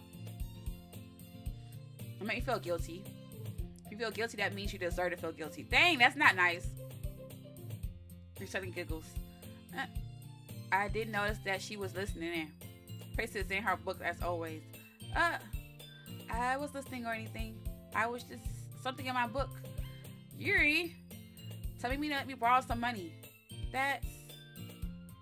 Don't get me involved like that, Sayori. Besides, you should only buy what you can responsibly afford.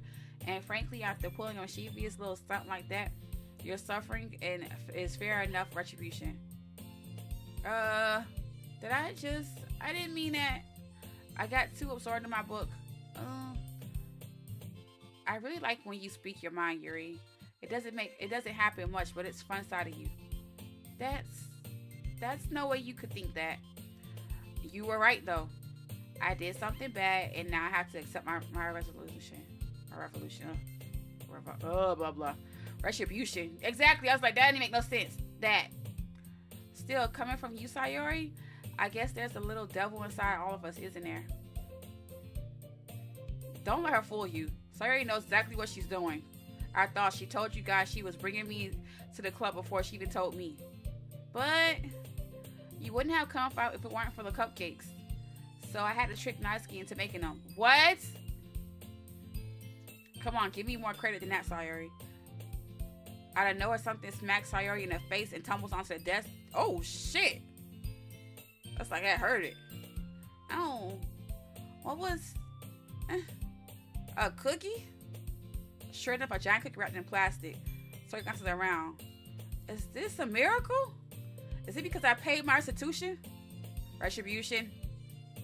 Actually, that one was almost worked. I was just gonna give it to you. But then I heard you blab about the cupcakes. It was totally worth seeing your reaction though. If you give the mouse a cookie. What are you talking about? Natsuki, they're so nice of you. I'm so happy. I wouldn't be happy. She just smacked me in the face with a goddamn cookie. I'd be trying to fight. Jeez, just eat it. So rapidly tears to open the wrapper and takes a big bite. So good. Sorry, suddenly claps her hands over her mouth. Y'all ever read the book? That book, yes, with the little mouse and the big old cookie. I remember that. I don't remember the book per se, but I remember the cover of the book. I bit my tongue. You're going through a lot over there just for one cookie. I takes a bite of her own cookie. Yours looks really good too, Natsuki. Can I try it? Girl, no, she just gave you a cookie. Beggars can't be choosers. But yours is chocolate. Yeah, why do you think I gave you that one? Fine. Still, I'm happy that you shared this one with me. Soraya gets out of her seat and goes behind Natsuki and wraps her arms around her. Oh, jeez. I get it. The mouse gobbled that cookie. Lord, Bakugo, don't fall for it. Cat wants you to say gobbled.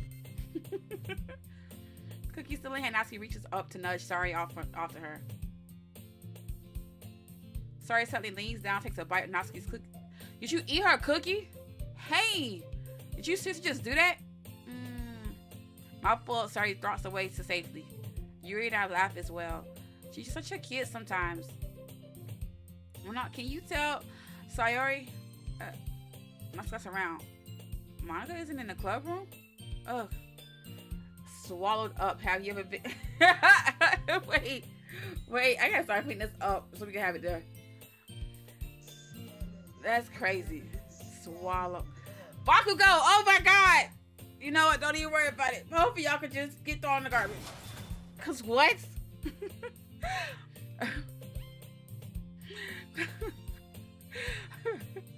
What in the... I cannot with y'all. Good question. Have any of you heard anything about her being late today? Not me. Yeah, I haven't either. It's a bit unusual. I hope she's okay. Of course she's okay. She's probably just had something to do today. It's pretty popular after all. You don't think she has a... I wouldn't be surprised. She's probably more desirable than all of us combined. That's true. Excuse me? Say door swings open. Sorry, I'm super sorry. There you are. I didn't mean to be late. I hope you guys weren't worried or anything. Monica chose the club over her boyfriend after all. You're so strong-willed. Boyfriend? What on earth are you talking about? Why would she glance at me? I ain't your boyfriend. Never mind that. What held you up anyway? Well, my last period today was study hall. To be honest, I kind of just lost track of time. That makes no sense though. You would have heard the bell ring at least. I must not have heard it since I was practicing piano. Piano? Wasn't it where you play music as well? I don't really. I kind of just started recently. I've always wanted to learn piano. That's so cool. You should play something for us. She looks at me. Maybe once I get a little bit better, I will. Yay. I don't know. It might sound like caca. I don't know. Cat, Mimi threw us both of us in the trash and you didn't do anything. What is Cat gonna do? You got to sit in that trash can with you. Cause what y'all got going on? I always look forward to it. Is that so? In that case, see, that's how you can tell she had a crush because she was so quick to like, I'll do it because of you. I won't let you down, Mimi. Look, there she go throwing it again. I didn't mean any pressure or anything like that. Don't worry. I've been practicing a whole lot recently. I really love a chance to share once I'm ready. I see. In that case, best of luck. You ever watch Arthur growing up? I remember in the one episode on Buster's book report, everyone thought he had trouble reading, but actually he hasn't found an engaging read until Rob. Yes, I remember that one. I mean, you could put Cat in the trash for nothing. No, I didn't put Cat trash for no reason. Cat started to swallow up, and then see, Cat be baiting you with stuff. You know what? Y'all get on my nerves. Here, get out my trash can. I'm tired of y'all. Get out my trash can. So did I miss anything? Did I? Not really. I chose to leave out of Sayori's mischievous escapades. I'm sure Natsuki will end up complaining to her anyway. It looks like everyone has already settled down. Sari somehow already finished her entire cookie. Yuri's back to her book, and Natsuki disappears in the closet. Cat Bakugo was in jail.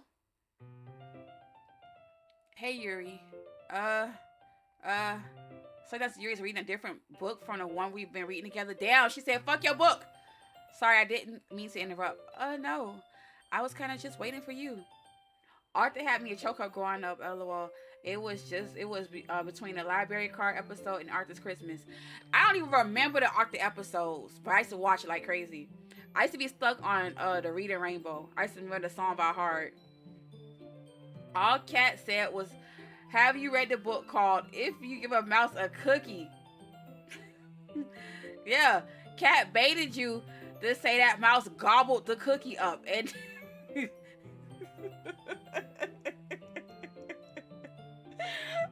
and then proceed to say swallowed up, and then you said yes many times.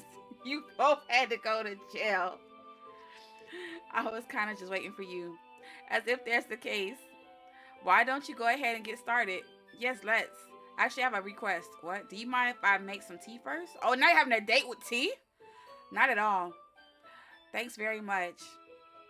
There's one thing that can make my reading time here any better. It's a nice cup of tea. Bakugo, you my dog for real. You got my... I ain't gonna lie, Cat. Tommy's supposed to be your dog, but Tommy don't go to bat for you like Bakugo do. Bakugo's like, nah, why you put my dog in jail for no reason? Let's mention for yourself as well. Yuri stands up, makes her way to the closet. I follow and watch as she retrieves a small water pitcher from the shelf, the kind with a filter inside. Can you hold this for a second? Sure. It has to be a water pitcher, also fetches an electric kettle. I'm going to plug this in at the teacher's desk, and then we'll go get some water. She walks past me and sets the kettle down on the teacher's desk. I simply watch her move. She's looking at her butt. To my surprise, the way she moves recently contrasts her speaking mannerisms, especially because of her long legs. Not looking at her legs, too. Yuri appears elegant and methodical. Like, girl, I deserved y'all because Kat didn't do anything, and you threw her in for... Look, I took y'all out of jail, okay? Dang, y'all not in jail no more. Y'all good. Okay, man, I had to pick the water pitcher. Thanks, I'll be right back. I might as well walk with you. Yeah, why not? Shall we go then? Yeah. Where are you two all to? Look at her. She always jumping in. We have a little moment.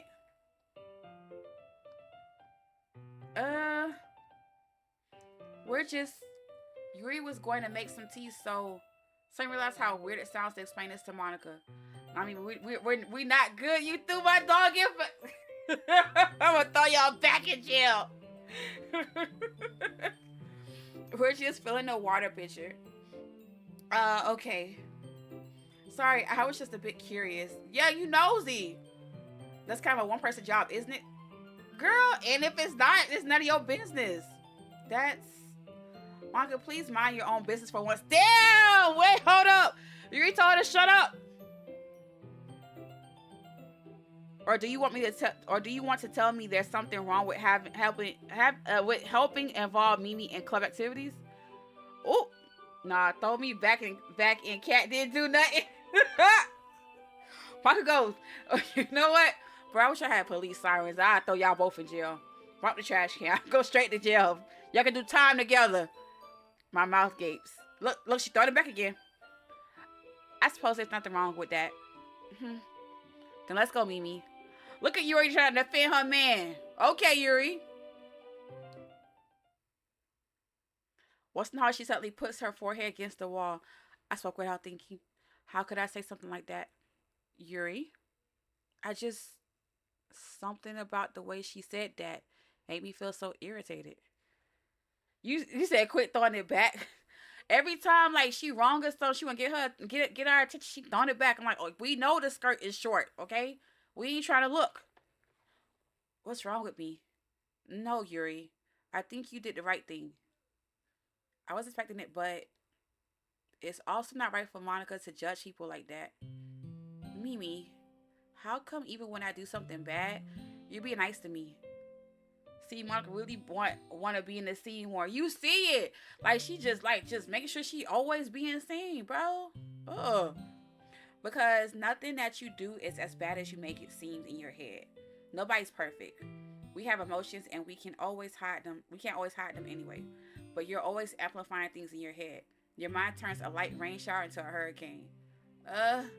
No. Would you hate me for something as terrible as that? Why would I hate you? Uh-oh, they're having a moment, y'all. I can't hate someone for having emotions. What kind of friend would do that? Not you put yourself in the friend zone. Friend, you say? You're so ahead, Mimi. I really like being friends with you. Okay. You said just like me? Alright, Bakugo.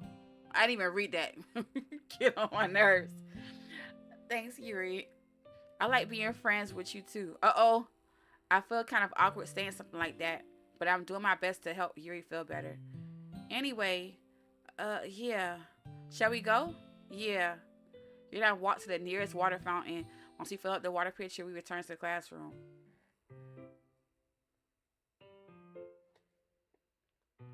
Cat, what the heck did you just send? Cat, you get on my nerves!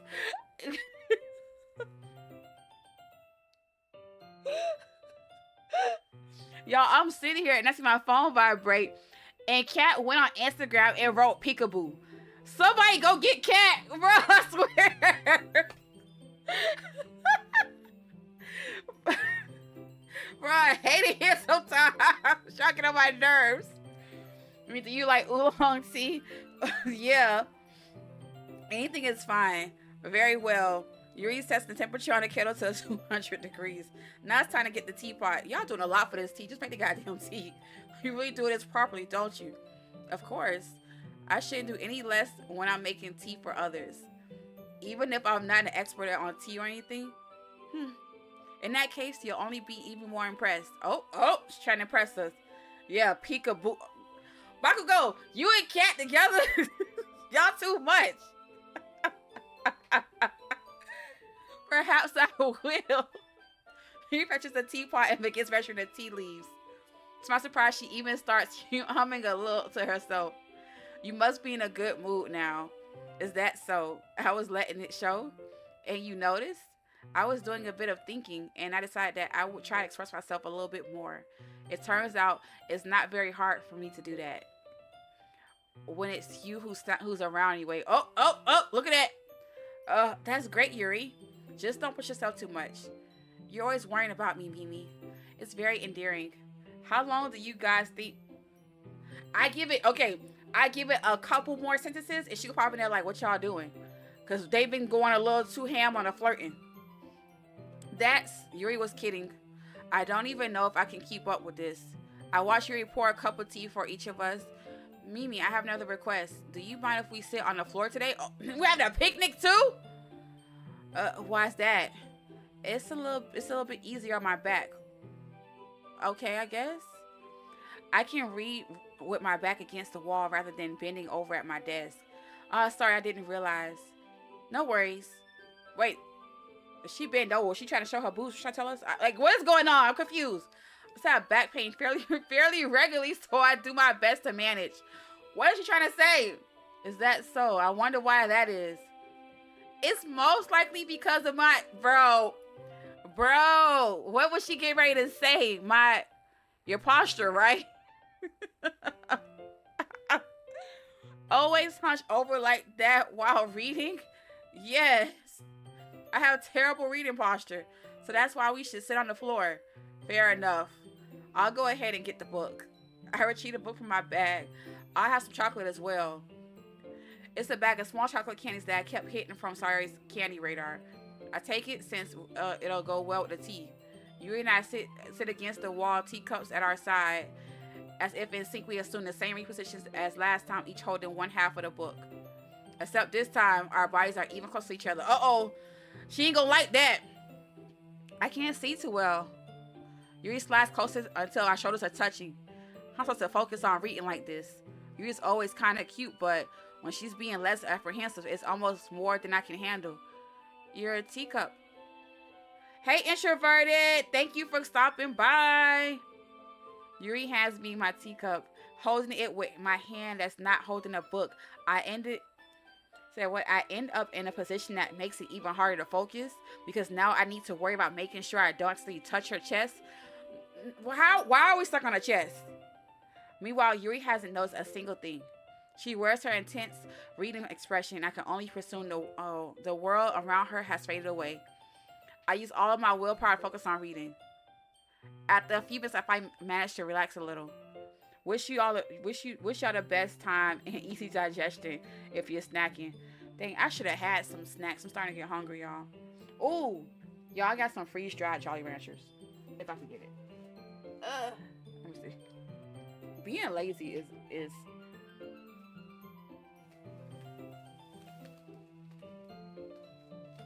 her name is Yuri for a reason. Why? Wait, what does Yuri mean? Because now I'm like I'm missing a joke or something.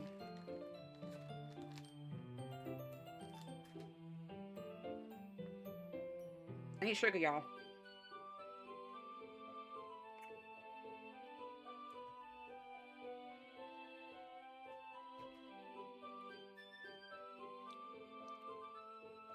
Okay, I feel like go to the book to finish opening the wrappers.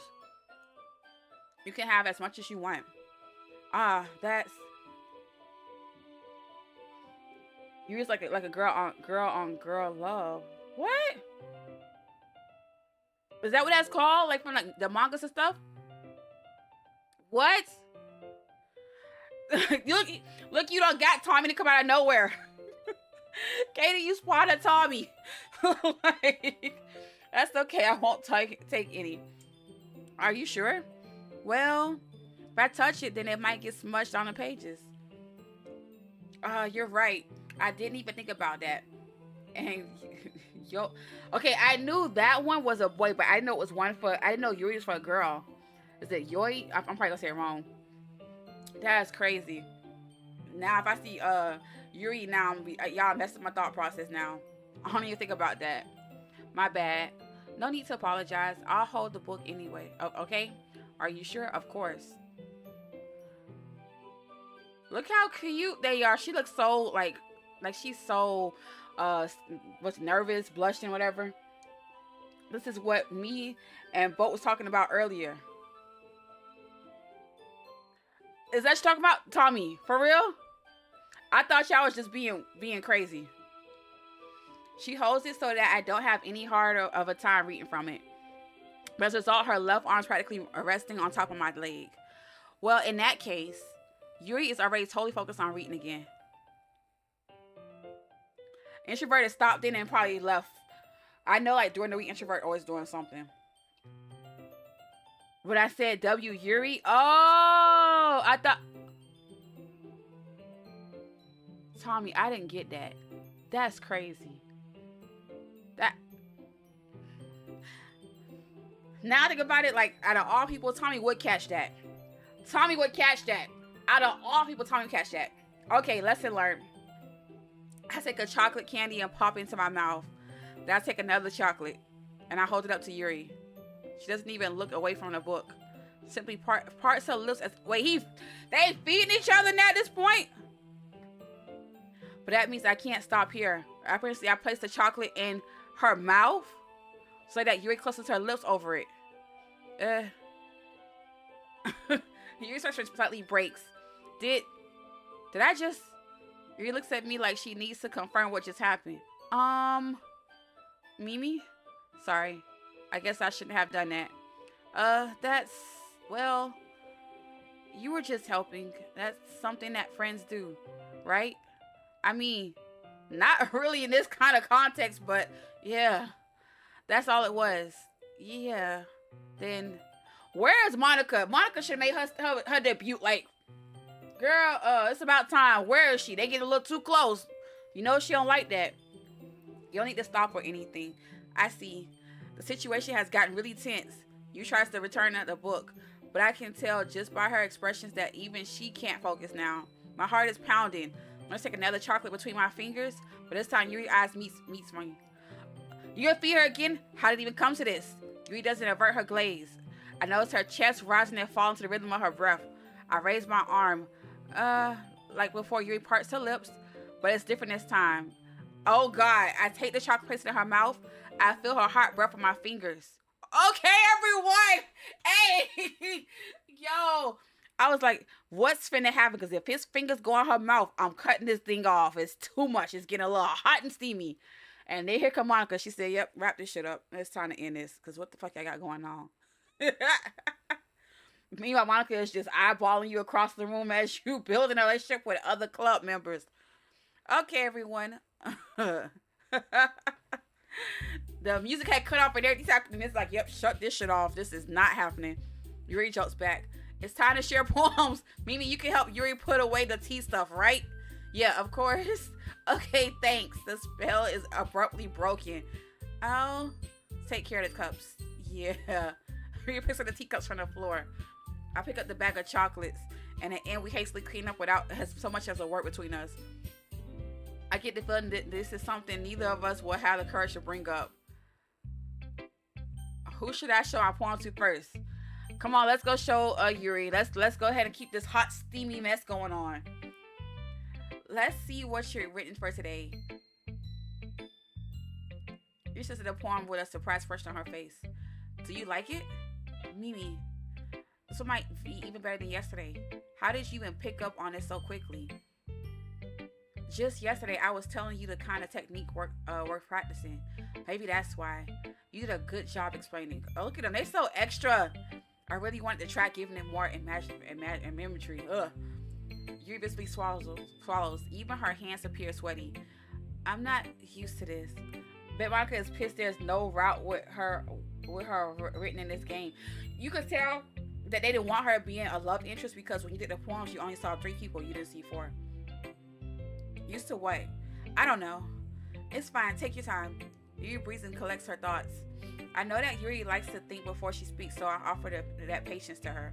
Yeah, it's just being appreciated like this, I guess. It probably sounds really stupid, but seeing someone motivate by my writing just makes me really happy. Are you saying you never shared your writing before? Yuri nods. Really? I don't believe it. I really only write for myself. And besides, people would just laugh at me. Do you really think that? I'd be twisting my hair just like that to make my wife buy me something. Tommy! I don't know how your wife put up with you, because I'd be like, shut up. Like, ooh, you mean, boy, ooh. What? Because I could just see you sitting there just, what? Anyway, do you really think that? Again, Yuri nods. Huh? Even your close friends. Yuri doesn't respond to that. I wonder why. Anyway, do you want to share the poem you wrote today? Yeah, I do. If it's with you. Oh, okay. The raccoon. Oh God. What? You also go R. He bet 9. Oh my God. It happened in the dead of night while I was slicing bread for a quality snack. My attention was caught by the scuttering of raccoons outside my window. I can tell my throat's getting dry. That was, I believe, the first time I noticed my strange tendencies as an unordinary human. What? I gave the raccoon a piece of bread. My subconscious well aware of the consequences. Well aware that the raccoon that is fed will always come back for more. The Tyson beauty of my cutting knife was the symptom. What? The bread, my hungry curiosity. The raccoon, an urge. The moon and increments its what? Hold on, y'all. Its phase and reflects that much more light off my cutting. It happened in a dead night. I'm like, am I missing something? Hold up. I feel like I'm just moving too fast.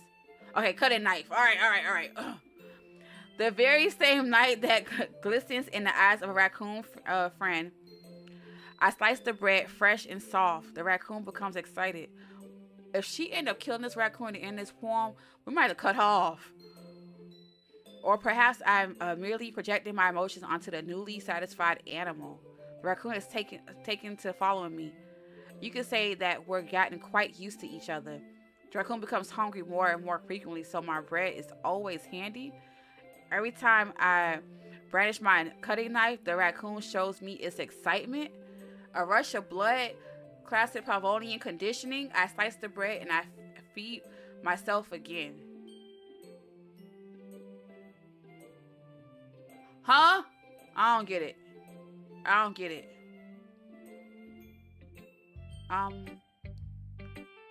was a little more daring with this one. I feel like this has something to do with us. Like, she gave us a book and then she started reading with us, and now like we just used to reading to her. I feel like that's what it's about, but I could be wrong. I can see that it's a lot more metaphorical. I don't know if it's my fault, but I can't begin to imagine what this poem is about. That's right. It's a bit closer to my preferred writing style, using the poem as a canvas to express vivid imagery and convey emotions through them. The subject better not be hinting at Yuri's ending.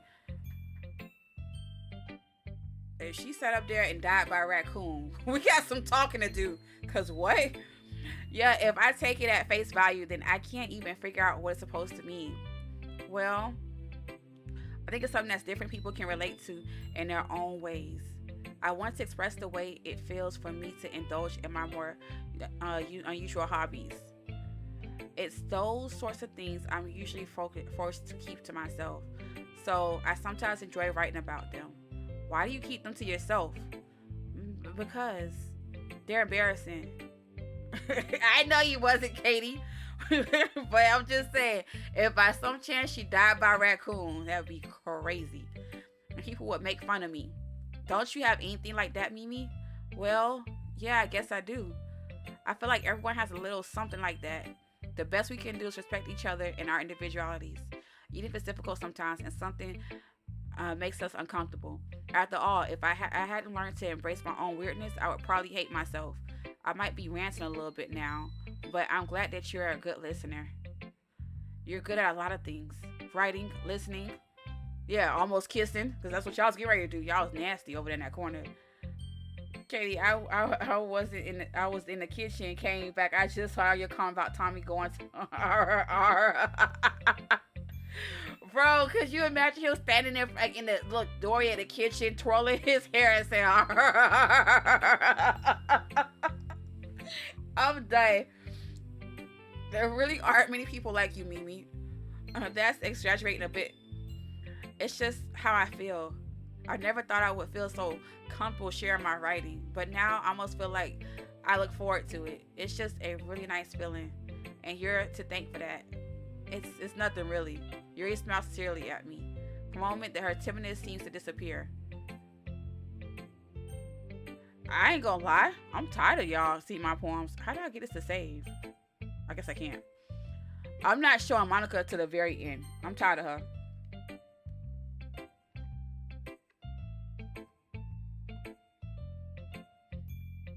Oh, I like this one, Mimi. It has some nice feelings in it. I'm glad. So me, it's writing yesterday? Let me think. I don't know. She didn't even care. I guess like them both. That's not very helpful, you know. Well, I'm not very good at figuring out if poems are good or bad. But that's why I just go by my heart. If it makes me feel things, then it must be a good poem. I'm not sure exactly how it works. Then again, I guess conveying feelings is a pretty important part of this whole thing. Yeah, maybe. Honestly, I don't even know what kind of writing you like in the first place. Yeah, me neither. I ain't gonna lie, so you already be having a care in the world. Why don't you at least try giving it some thought? You want me to write something for me? That's so sweet. Yeah, right. But you're always thinking about other people. You think about yourself once in a while. If you don't, you might end up getting hurt at some point. Well, I don't really know what you mean, but I'll try to keep it in mind. Well, whatever. Anyway, let's see. Guess I like happy poems. Wait, sometimes I like sad poems too. Sometimes a little bit of both. There's a word for that, right? What's the word I'm looking for? Bittersweet. Yeah. No, there's nothing wrong with that. What made me tired at only 2-hour mark? The world is about to end. First of all, it's all of the reading. The reading is taking me out, okay? Y'all know we can stream for hours. I just don't, all the reading, how my mouth dry. I'm like, dang, now I'm getting kind of hungry. I'm trying to see what's going to happen before I start to end stream. So, yeah, I ain't gonna lie. It's getting me a little tired. Anyway, I like things that are happy and things that are sad. Happy and sad. I can't see you liking something sad, Sayori. Well, I like happy the most. But sometimes when you have a little rain cloud in your head, a sad poem can help you get the rain cloud a little hug.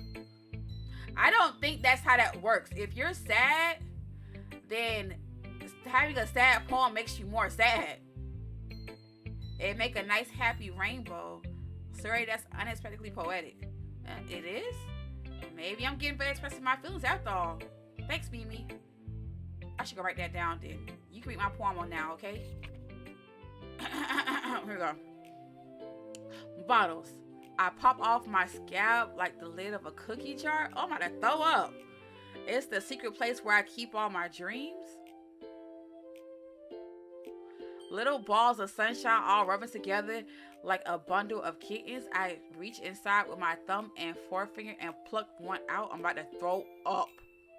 It's warm and tinkly, but there's no time to waste. I put it in a bottle, keep it safe. We're talking about scabs, right? I'm gonna throw up. And I put the bottle on the shelf with all the other bottles. Happy thoughts, happy thoughts. Happy thoughts in the bottles. But am I reading that right? I pop off my scab. Yeah, it says scab. Okay, don't worry about it. My collection makes me lots of friends. Each bottle a starlight to make amends. Sometimes My friends feels a certain way. Down comes the bottle to save the day.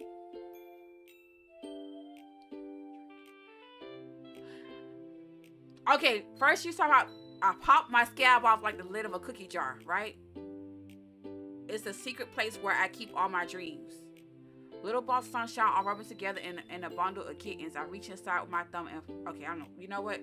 It's some stuff in here that I can't figure out, but there's some stuff there. Alright, sometimes my friends feel a certain way. Down comes a bottle to save the day. It's not she's drinking, y'all. Night after night, more dreams. Friend after friend, more bottles. Deeper and deeper my fingers go, like exploring a dark cave, discovering the secrets hiding in the nooks and crannies, digging and digging, scraping and scraping. I blow dust off my bottle caps. It doesn't feel like time elapsed. My empty shelf could use some more. My friends look through my locked front door. Finally all done. Open up and come my friends. If they come in such a hurry, do they want my bottles that much? I frantically pull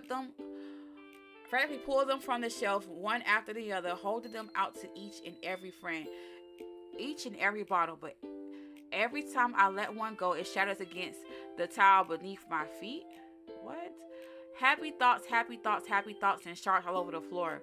They're supposed to be for my friends who aren't smiling. They're all shouting, pleading, something. But all I hear is echoes. It's not. Yo, this is kind of dark, bro. Digging, scraping. Okay. Cat, I'm about to put you in a garbage can. Like, straight to the trash can. But, y'all, this is dark as hell. Like, it's giving, you know, those very dark thoughts that you don't want to have when you're depressed, because what? Maybe I'm tripping, but that's really fucking dark. Holy crap. Sorry, did you write this? Of course I did. Didn't I tell you yesterday I was gonna write the best poem ever? Yeah, but I mean, I didn't expect something like this coming from you. Monica taught me a whole lot. And I've been really in touch with my feelings recently. I see that. It's almost kind of creepy. No, it's fucking creepy. Creepy. Well, not exactly. Maybe because I'm so used to you being cheerful. Well, never mind. I'm thinking too hard about it.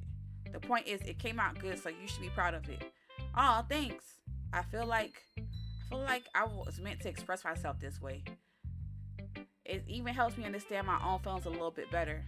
Writing is like magic. You've gotten pretty passionate about this, huh? I hope you keep it up. Yeah, writing's the best. I'm gonna keep writing until I die. Oh, something about her is just not it. Thank you for having the hearts. I don't know, y'all. It's a little dark, bro. So he always had a habit of getting obsessed with something before dropping it no more than a week later. This is one of those times. By seeing the passion in her eyes makes it hard for me to be pessimistic. Y'all, if y'all was telling me she depressed, I see it. It's there. I think Mom's making Sayori's depression worse in the back. Probably because it was a good poem, but it was dark. All right, what you got? I liked your last one better. Really? Well, yeah, I can tell you were a little more daring with this one, but you're really not good enough for that yet. It fell flat. Damn. That may be true, but I just wanted to try something different. I'm still figuring this out. I mean, I always like poems that aren't trying too hard. I hate when people try to sound fancy or add some more meaning just by using annoying and complicated. Okay. All right, why are we still talking about this? Like, don't be hating on Yuri. Just make it simple, cute, and to the point. Yuri's head over heels for all that cryptic nonsense, but I see right through that BS. Making your readers look so hard for all this deep meaning is just an excuse to have no meaning at all. I guess that's one way to look at it. Well, everyone has their own opinions, but my opinion is the best opinion. I'm sure you'll figure that out already. I might say, yeah, didn't figure that out. Anyway, here's my poem. Maybe you'll learn something. Okay. Amy likes spiders. You know what I heard about Amy? Amy likes spiders. Icky, wiggly, hairy, ugly spiders. That's why I'm not friends with her. Okie dokie. Amy has a cute singing voice. I heard her sing my favorite love song. Every time she sang the chorus, my heart would pound to the rhythm of the words. But she likes spiders. That's why I'm not friends with her. The fuck? One time I hurt my leg really bad. Amy helped me up and took me to the nurse. Try to let her touch me. She likes spiders, so her hands are probably gross. So I'm not friends with her. What? Amy has a lot of friends. I always see her talking to people. She probably talks about spiders. What if her friends start like spiders too? That's why I'm not friends with her. It doesn't matter if she has other hobbies. It doesn't matter if she keeps it private. It doesn't matter if it doesn't hurt anyone. It's gross. She's gross. The world's better off without spider lovers. And I'm gonna tell everyone. No, nothing's wrong with this. Like, this poem is perfect. What the hell is this poem about? Everybody's poem is so fucking cryptic today. Not bad, right? It's quite a bit longer than yesterday. Yesterday's way too short. I was just warming up. This is a terrible poem. I hope you didn't think that was the best I could do. No, of course not. Anyway, the message is pretty straightforward in this poem. I doubt I have to explain it. Sometimes you can't explain complicated issues with much simpler analogies. And it helps people realize how stupid they're being. What? I'm confused. Like, anyone would agree that the subject of the poem is an ignorant jerk. Okay, yeah, I get that. Do you know people like that? Yeah, looking at them. Of course. It's about how everyone thinks it doesn't matter. I can't be it could be by anything. So she was mad about it by saying everything was cute and short, so she made a poem about how she hated everybody, basically. Okay. I wrote to be easy to relate to. Everyone has some kind of weird hobby or guilty pleasure. Something that you're afraid if people find out, they'll make fun of you or think less of you. But that just makes people stupid. Who cares what someone likes as long as they're not hurting anyone and it makes them happy? I think people really need to learn to respect others for liking weird things. Huh? That's funny. Yuri wrote about something similar today. Huh? Did you say Yuri? Yeah. She said her poem's about an unusual hobby of hers. I didn't really get it, but she said something similar to you. People should make each other feel insecure about those things. Really? Well, I mean, Yuri's pretty weird, so I wouldn't doubt that she has some weird hobby. Not that there's anything wrong with that. It's not like I would judge her or anything.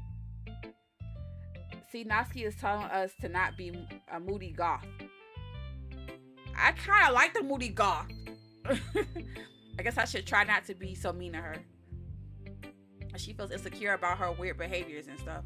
I mean, I always hate people who make me feel insecure. And Yuri made me feel insecure yesterday. But the way you put it, it sounds like she learned her lesson. Well, I would say so. Even if her writing style is really different, I'm sure she'll appreciate the message in your poem. It's what I do at best, after all. I don't like writing unless there's a good message to take away from it. Like, conveying emotions is important. But I want to make people think, not just feel. Remember that. I'm going to write a good one for tomorrow, too. So look forward to it.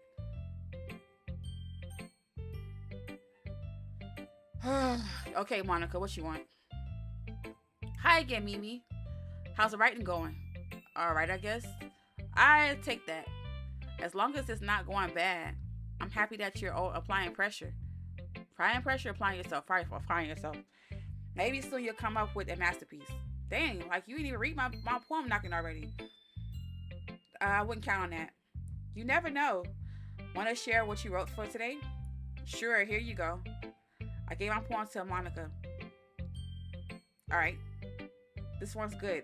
Look how she come out. She's so dry. Feel like you're not only getting more comfortable with your style, but your imagery is better than in the last one I read. Just wondering, but have you been finding inspiration in Yuri's writing style? Uh-oh. She's confronting us, y'all. I guess so.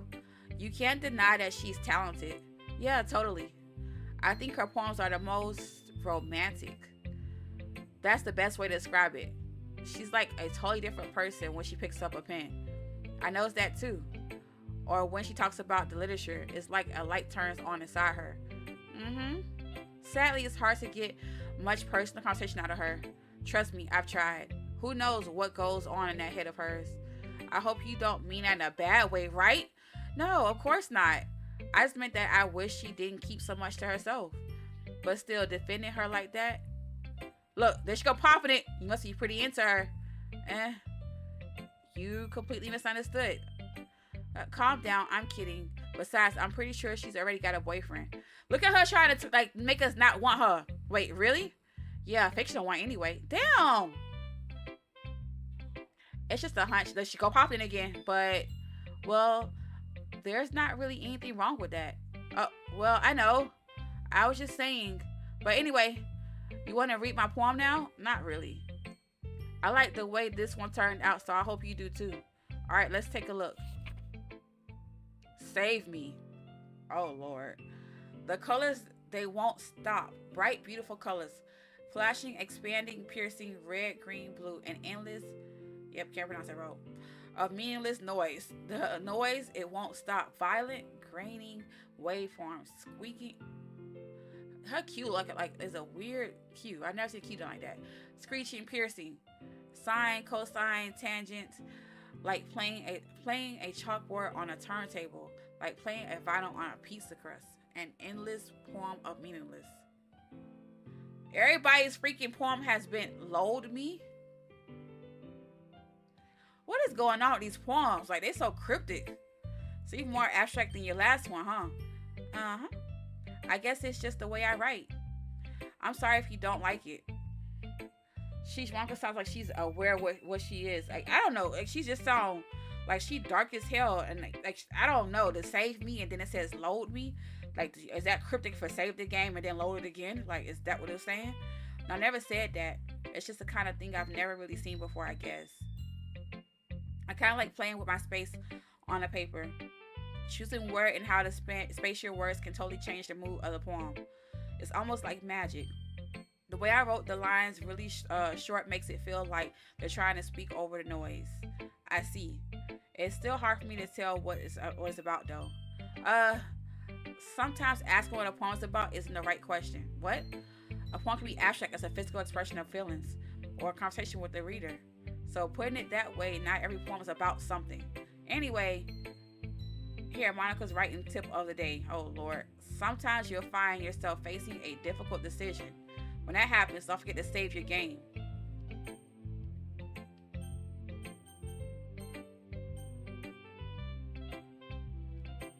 I told you that was code for something. I told you I was code for save the game. Let me go back. See, that means something to happen, y'all. Because she told me to say the game. Alright. You never know when you might change your mind. Or when something unexpected may happen. Wait, is that tip even about writing? What am I even talking about? That's my advice for today. Thank you for listening. Okay, let me see what's going to happen. Okay, everyone. We're all done reading each other's poems, right? I have something extra planned today. So if everyone could sit down at the front of the room. Is this about the festival? Well, sort of. Do we really have to do something for the festival? It's not like we can put together anything good in just a few days. We'll just end up embarrassing ourselves instead of getting any new members. It's a concern of mine as well. I don't really do well with last minute preparations. Don't worry so much. We're going to keep it simple, okay? We won't need much more than a few decorations. Sori has been working on posters and I've designed some pamphlets we can give out during the event. Okay, that's great and all, but this doesn't tell us what we're actually going to be doing for the event. Sorry, I thought you heard about it already. We're going to be performing what? Yeah, like what? Monica? Yeah, we're going to have a poetry performance. Ain't nobody finna read their poems in front of nobody. This stuff already dark as hell over here. It's just like going to choose a poem to recite during the event. But the cool part is we're also going to let everyone else come up and recite poems too. Sori's putting it all on the posters in case anyone wants to prepare ahead of time. Sori has been coloring a poster, holds it up for us to see. Are you kidding me, Monica? You didn't already start putting these posters up, did you? Well, I did. Do you think it's that bad of a idea? Well, no, it's not a bad idea, but I didn't sign up for this, you know? There's no way I'm going to be performing in front of a group of people like that, and I agree with Natsuki. I could never in my life do something like that. Imagine it. Yuri shakes her head in fear. Guys, no, sorry. I understand where they're coming from. Remember that Natsuki and Yuri have never shared their poems with anyone until just a couple days ago. It's a lot to ask for them to recite their poems out loud to a whole room full of people. I guess I kind of overlooked that. So I'm sorry. But I still think we should give it our best. We're the only ones responsible for the fate of this club. If we start the event and each put on a good performance, then it will inspire others to do the same. The more people who perform, the better we'll be able to show everyone what literature is all about. Yeah, this is a terrible idea. It's all about expressing your feelings, being intimate with yourself. What? Finding new horizons and having fun. That's right. And it's those reasons that we're all in this club today. Don't you want to share that with others? To inspire them to find the same feelings that brought you here in the first place? I know you do. I know we all do. And if we all take a standing in front of the room for 2 minutes and recite a poem, then I know you can do it. I'm with them, like, why are we doing this? Natsuki and Yuri remain silent. Sorry, it looks worried. I guess that leaves me no choice. I agree. I don't think it's too much to ask. I think that Sari and Monica have trying really hard to get new members. The least we can do is help them out a little bit. Well, maybe, but it looks like Natsuki doesn't have any arguments left. Okay, fine. I guess I have to get it over with. All right. Thanks, Natsuki. What about you, Yuri? Yuri judgefully glanced around at everyone else's expectant faces. I guess I don't really have a choice. That's everyone. You're the best, Yuri. I didn't say I was doing it. This club is seriously going to be the death of me. Oh gosh. You'll be fine, Yuri. But anyway, let's move on to the main event. I want each of you to choose a poem of yours. We're going to practice reciting them in front of each other. No way. Monica, this is too sudden. Well, if you can't recite your poem in front of the club, how do you expect to do it in front of strangers? Oh no. Don't worry. I'll start out to help everyone feel a little more comfortable. Natsuki probably wants to drop an F-bomb for getting... I would have been cussing her out, because why am I a part of this? Can I go next? Of course. Now let's see. Monica flips through her notebook to a specific poem she has in mind for herself. She then stands behind the podium. Oh, they're going to do poems again. Tyler's poem is The Way They Fly. Oh, good. Her clear, confident voice fills the room. More than that, her inflections is pristine. She knows exactly how to apply emotion behind each line she recites, bringing the world to life. Or words to life, sorry. Is this something she's done before, or is she simply a natural? I glance around me. Everyone has their eyes on Monica. Sorry looks amazed. Yuri has an intense expression on her face that I don't understand. Monica finishes her recitation. The four of us applaud. Monica takes a breath and smiles. That was so good, Monica. Thank you very much. I was just hoping to set a good example. Are you ready to go next, Yuri? I'll go next. Okay, Yuri. Yuri's fired up all of a sudden. She clutches a sheet of paper between her hands and stands up. Keeping her head down, she walks quietly to the podium. This poem is called... Okay, what is it called? You Can Do It, Yuri. Is that the name of the poem? Oh. After Image of a Crimson Eye. Okay. Alright. Why she's certainly putting in so much effort. As Yuri gets past the first couple of lines, her voice changes. It's almost like what happens when Yuri gets absorbed into her book. Her quivering words transform into a sharp syllables of fierce and confident woman. The poem is full of twists and turns, and its structure that she enunciates with perfect timing. This must be a rare glimpse into the whirling fire Yuri keeps concealed inside her head. Monica is going to swing her hips to the pose again in the middle of talking. I didn't even know that she did that. Everyone is stunned. Yuri snaps back into reality and glances around. Is she bewildered even herself? It's up to me to save the situation. The first to start applauding. Everyone joins me afterward, and when we gave Yuri the recognition she deserves, it's not that we didn't want to applaud for her, but we were caught so off guard that we must have forgotten. So we applaud. Yuri holds the poem to her chest and rushes back to her seat. Yuri, that was really good. Thank you for sharing. It's like Yuri is down for the count. Okay, I guess I'm next then. Sori hops out the chair and cheerfully walks to the podium. This one is called My Medal. Medal. Ugh. Sorry, I giggled. Sorry. It's a lot harder than I thought. How did you guys do it so easily? Try to think of it like you're reciting it to other people. Imagine reciting it to yourself like in front of a mirror or in your own head. It's your poem, so it'll come out the best way. I see. Okay, then. So begins her poem. Somehow it feels like her soft voice was made as a perfect match. The poem is aimlessly cheery like Sayori is. It's serene and bittersweet. If I were to read this on paper, I probably wouldn't mind it. I wouldn't think of much of it. But hearing it come from Sayori's voice almost gives it a whole new meaning. Maybe this is what Sayori meant when she said she likes my poems. It's like I get to reach more deeply into someone I thought I knew. Sayori finishes and we applaud. I did it. Good job, Sayori. Even Mimi liked it. I guess that's a good sign. What does that even mean, right? It came out nicely, Sayori. The atmosphere of the poem fits you really nicely. But it might be the other poems wouldn't work as quite as well with that kind of delivery. What? I don't really understand. Why are you trying to knock her down? In other words, I've seen poems of yours where that sort of gentle delivery wouldn't work as well. They might need a little more force behind them depending on what you're reading. Oh, I know what you mean. That's, well, I've been practicing that kind of thing. It's just embarrassing to do it in front of everyone. Then next time I'm going to make you pick a poem that challenges you a little more. I don't like the dynamic. We don't have much time before the festival, you know. Okay, now who's next? Natsuki? Let me go before Mimi. What? It's not like I can compare to you guys anyway. Might as well let Mimi lower everyone's standards a little before I have to do it.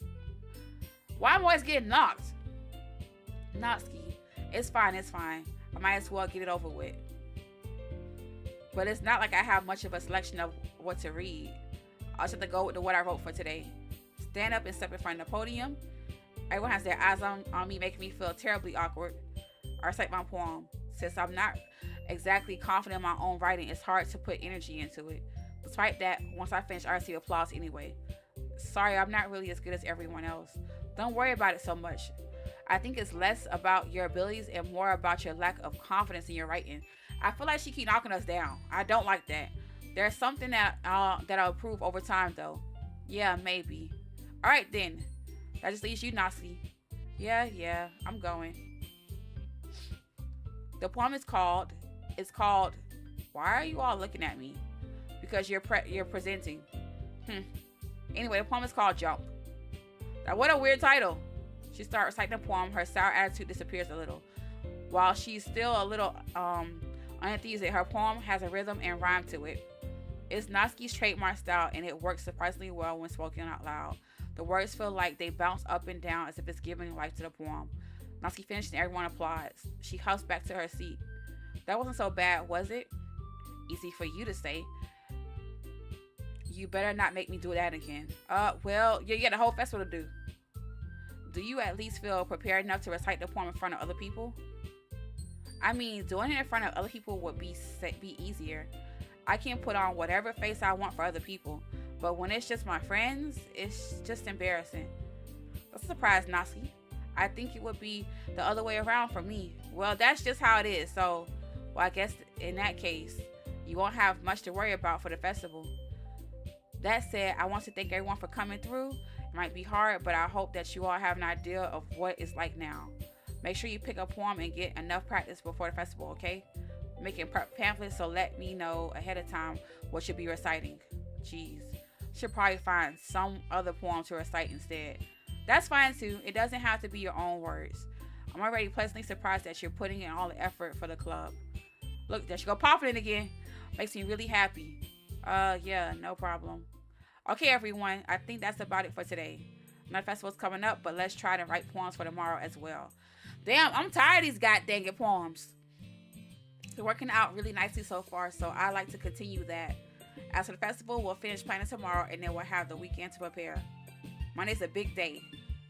I can't wait. I can do this. I can do this. All right. I stand up. There's no way I'll be able to find the same enthusiasm as Sawyer and Monica, but I'll do my best at getting through it.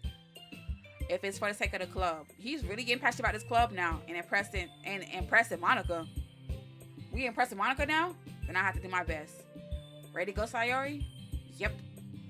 Look at you two always going home together like that. It's kind of adorable, isn't it? Jeez, guys. Don't make it such a big deal out of it. It must be a little nice, though. Well, supposed to respond to that. Screaming, you don't have to say it. Whatever, let's go already. I walk home Sorry once more, even though it's only been a few days. A lot of things have already changed. But today, Sorry is being a little quieter than usual on the way home. Why is she so quiet? Hey, Sorry. She looks sad. Sorry, I was spacing out. No wonder. Was thinking about something from earlier. I like how we get to, I mean, she also works. So let's just say that one day Yuri asks to walk home with you. Oh, snap. Huh? What would you do? What kind of question is that? You kind of put me on a spot here. Oh.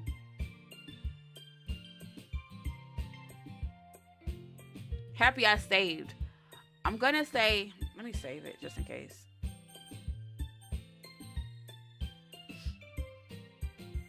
Okay, let's save this, right? Boom. I'm gonna say I walk home with Yuri. Walking home with Yuri, huh? Why does that that thought of make my heart pound? I mean, given how hard it is for her to socialize, I would feel awful turning her down. So, isn't she so beautiful and smart? That's nothing to do with what I just said. You admitted it.